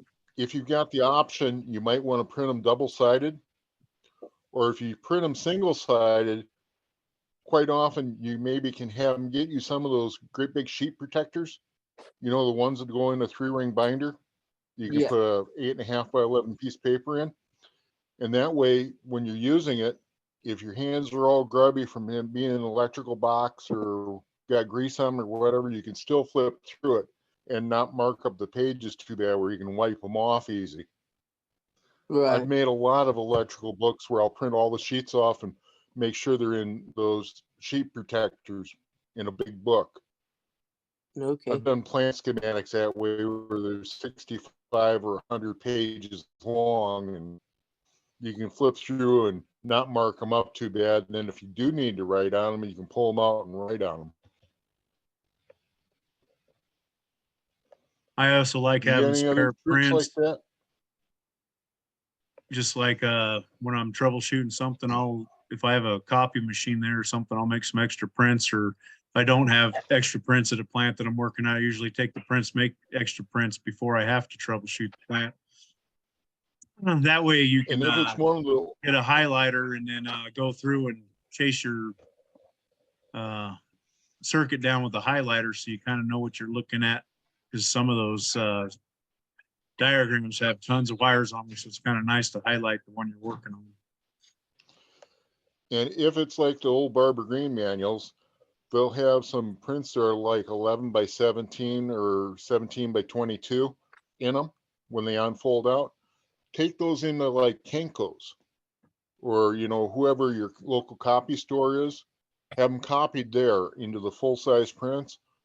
Also, at the same time, if you can, have them put it on a thumb drive as a PDF. So each sheet you've got electronically. That makes troubleshooting later on easier. Plus, then you can share the prints with somebody over the internet. So you're both working off the same print page. It's a whole lot simpler if I'm saying I'm on line 37 about an inch over or something.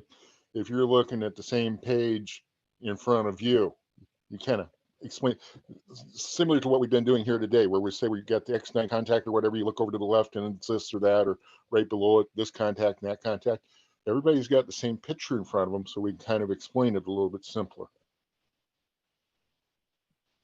And don't be actually afraid to found the just pull out original a phone. manuals. You do have, or don't have? I think I had found the actual manuals over there at the office at the plant. Excellent. That's those green OSM books, right? Yep, those big binder looking, green binder looking ones. Yep, Yep. yep. Be Yep. very careful of them. There may be an electrical section in the back that's got that same appendix I'm talking to you about, plus the actual electrical prints. But they will fold out. They're kind of Z folded to the right hand edge, and then it'll fold down once or twice. And it's a great big electrical print down. Those I very much recommend you get copied. And if you're working on something like that with somebody, sometime you don't have extra prints, but you got your phone with you, take a picture of the section you're looking at and email that picture or send it to them in a text so they can actually physically see what you're both talking about at the same time. Okay. It makes troubleshooting from my end of the phone a whole lot easier if I know what you're looking at. Right. I'm sure Jeremy's done some of the same troubleshooting that way over the phone, and you're shutting your eyes and somebody walking past you thinks you're half crazy, but you get your eyes shut because you're trying to picture through what their description is to you to be able to make a comment that won't get them zapped. Exactly. I love smartphones. Yeah. Yeah. FaceTime works pretty good. I don't Oh know. boy. It's so much different than when I started. It used to be if I could make it to a phone once or twice a week to call in to let them know how we were coming on the job, we were doing good. I'm telling you. Sending out those smoke signals. Literally, that one plant up there in Wyoming, we were just outside of Chugwater, and that was the big town. You go to Chugwater, there was a payphone on the light pole, and that was the only phone for miles. I had to take the PLC rack out of a plant I was running, the main part out with the brain and most of it and the power supply and a dialer with me and head back to town 60 miles away to plug it in at the hotel, and had to beg the guy at the hotel to let me tie up his fax line and his credit card line for a couple hours while I had the guy get in there and fix the PLC rack. What used to be, I'd go to the job site and I have about 2 or 3 tubes of chips with me. You sit down and start taking the boards out and individual chip replacement to get them to go. Kind of weird one happened, Jeremy, out in New Mexico. We had a plant that would run and different things at different times would drop out on it. This is one of the old Barber Green DM1s where they had that 54-pin connector in the backplane wiring. Come to find out, when they assembled at the factory, somebody decided, well, these wires are never going to get loose, and tighten down really good in the clamp. Well, from having been unplugged and plugged in over the years to isolate from storms and everything, had worn the wires. Well, the only real problem is the wires are solid wires. So as a solid wire had a break in, that break would heat up a little bit, make resistance, and heat the insulation to where the insulation would back up and drop the connection. But with multiple breaks, they would heat up at different rates and stop the process at different times. That was a good one to find. Yep.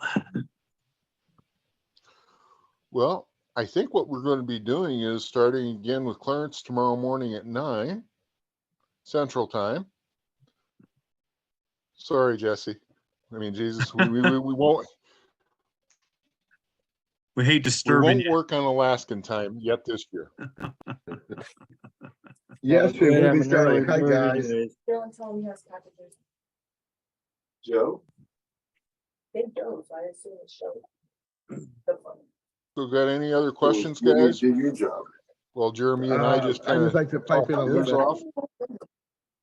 Don't even like Been Joe. kind of listening to things in the background. It's been kind of nice. I think I'm getting help there. Just hearing you guys with all your enthusiasm. Thanks for being here. I think you guys probably I need an updated notes. have improved the skill level on the electrical. I think you guys are different today than you were, or right now than you were this morning, because before you had really no clue how electrical works. I think you've got somewhat of an idea now.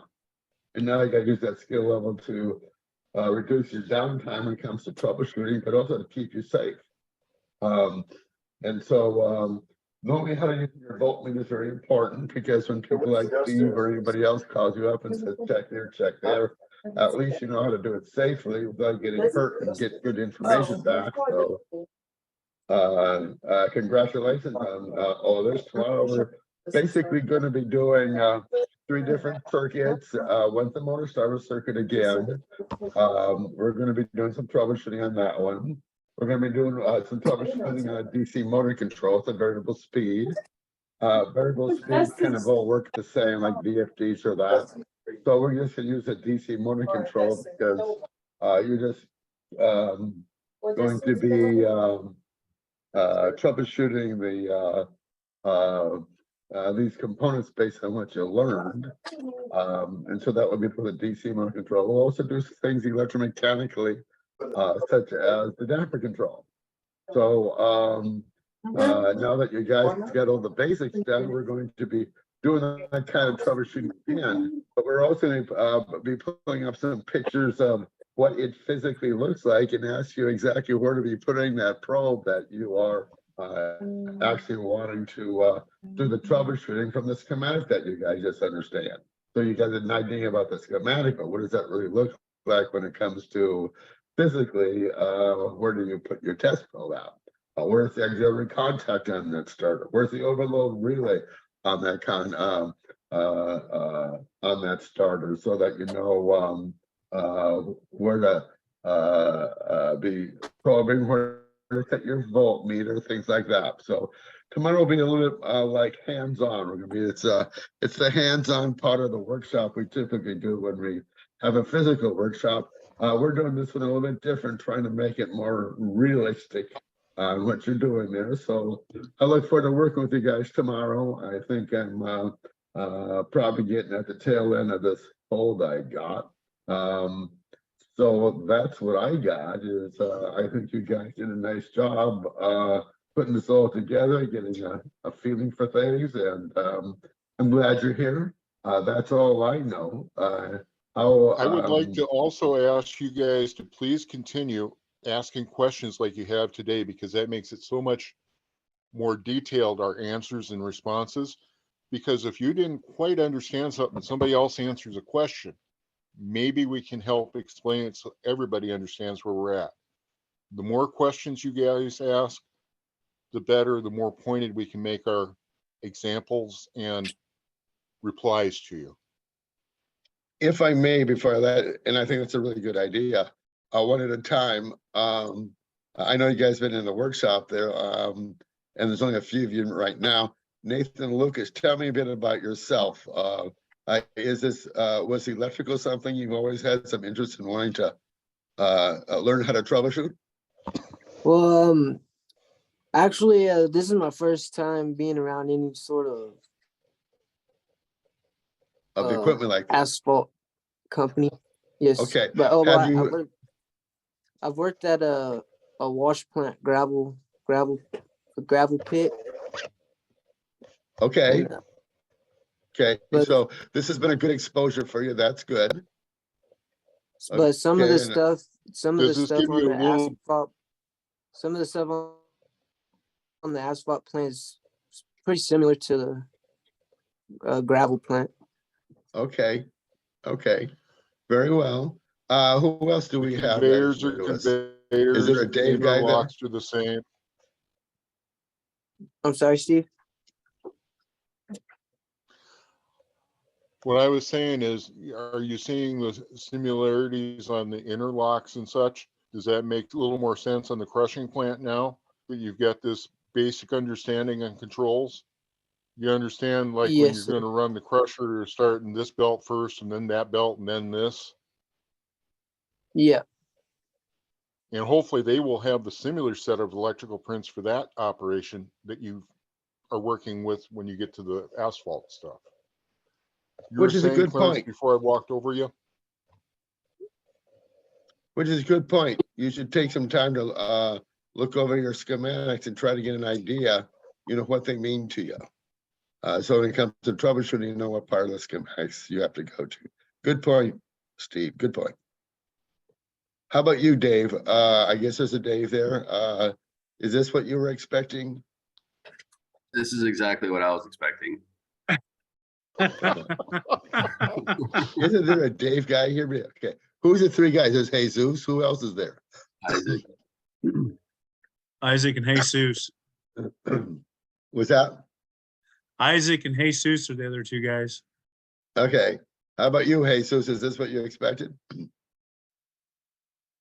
Yeah, for the most part, I'm still learning everything still. I'm most familiar with the crusher, with their pit and Okay. our wash plants and stuff. So it's kind of interesting to see how most of that stuff can be put into the asphalt plant. Okay, so if you're gonna be running an asphalt plant, I'm sure this is good stuff to be thinking about at least. At least you heard about it. Yeah. Big secret. Controls are controls, guys. The asphalt plant's a step up usually because you got more motors than you do in a crushing plant, but not always. It's the same general concepts will hold through. And how about you, Isaac? Tell us about yourself. Is this what you were expecting? What have you been doing? Have you always been with the asphalt plant? Yeah, I've been with the asphalt, I guess 7 years now. Only 2 years with the plant. I was out on the road through the other 5 years. But yeah, as far as last year was the first year I actually ran the plant. Kind of had the basics behind all the electrical. But this is definitely going into a lot more detail. So it's definitely helping me out a lot. Okay, gentlemen. Well, that's all I got. Look forward to seeing you guys tomorrow at same time, same station, right, Jeremy? Yes, sir. Okay. Well, if that's all you got, that's all I got. That's all I got. Okay. Over now. Get some rest. See ya. All right. Thanks, guys. See ya. Thank you. Hopefully, have a good night, Nathan. You too. Yeah.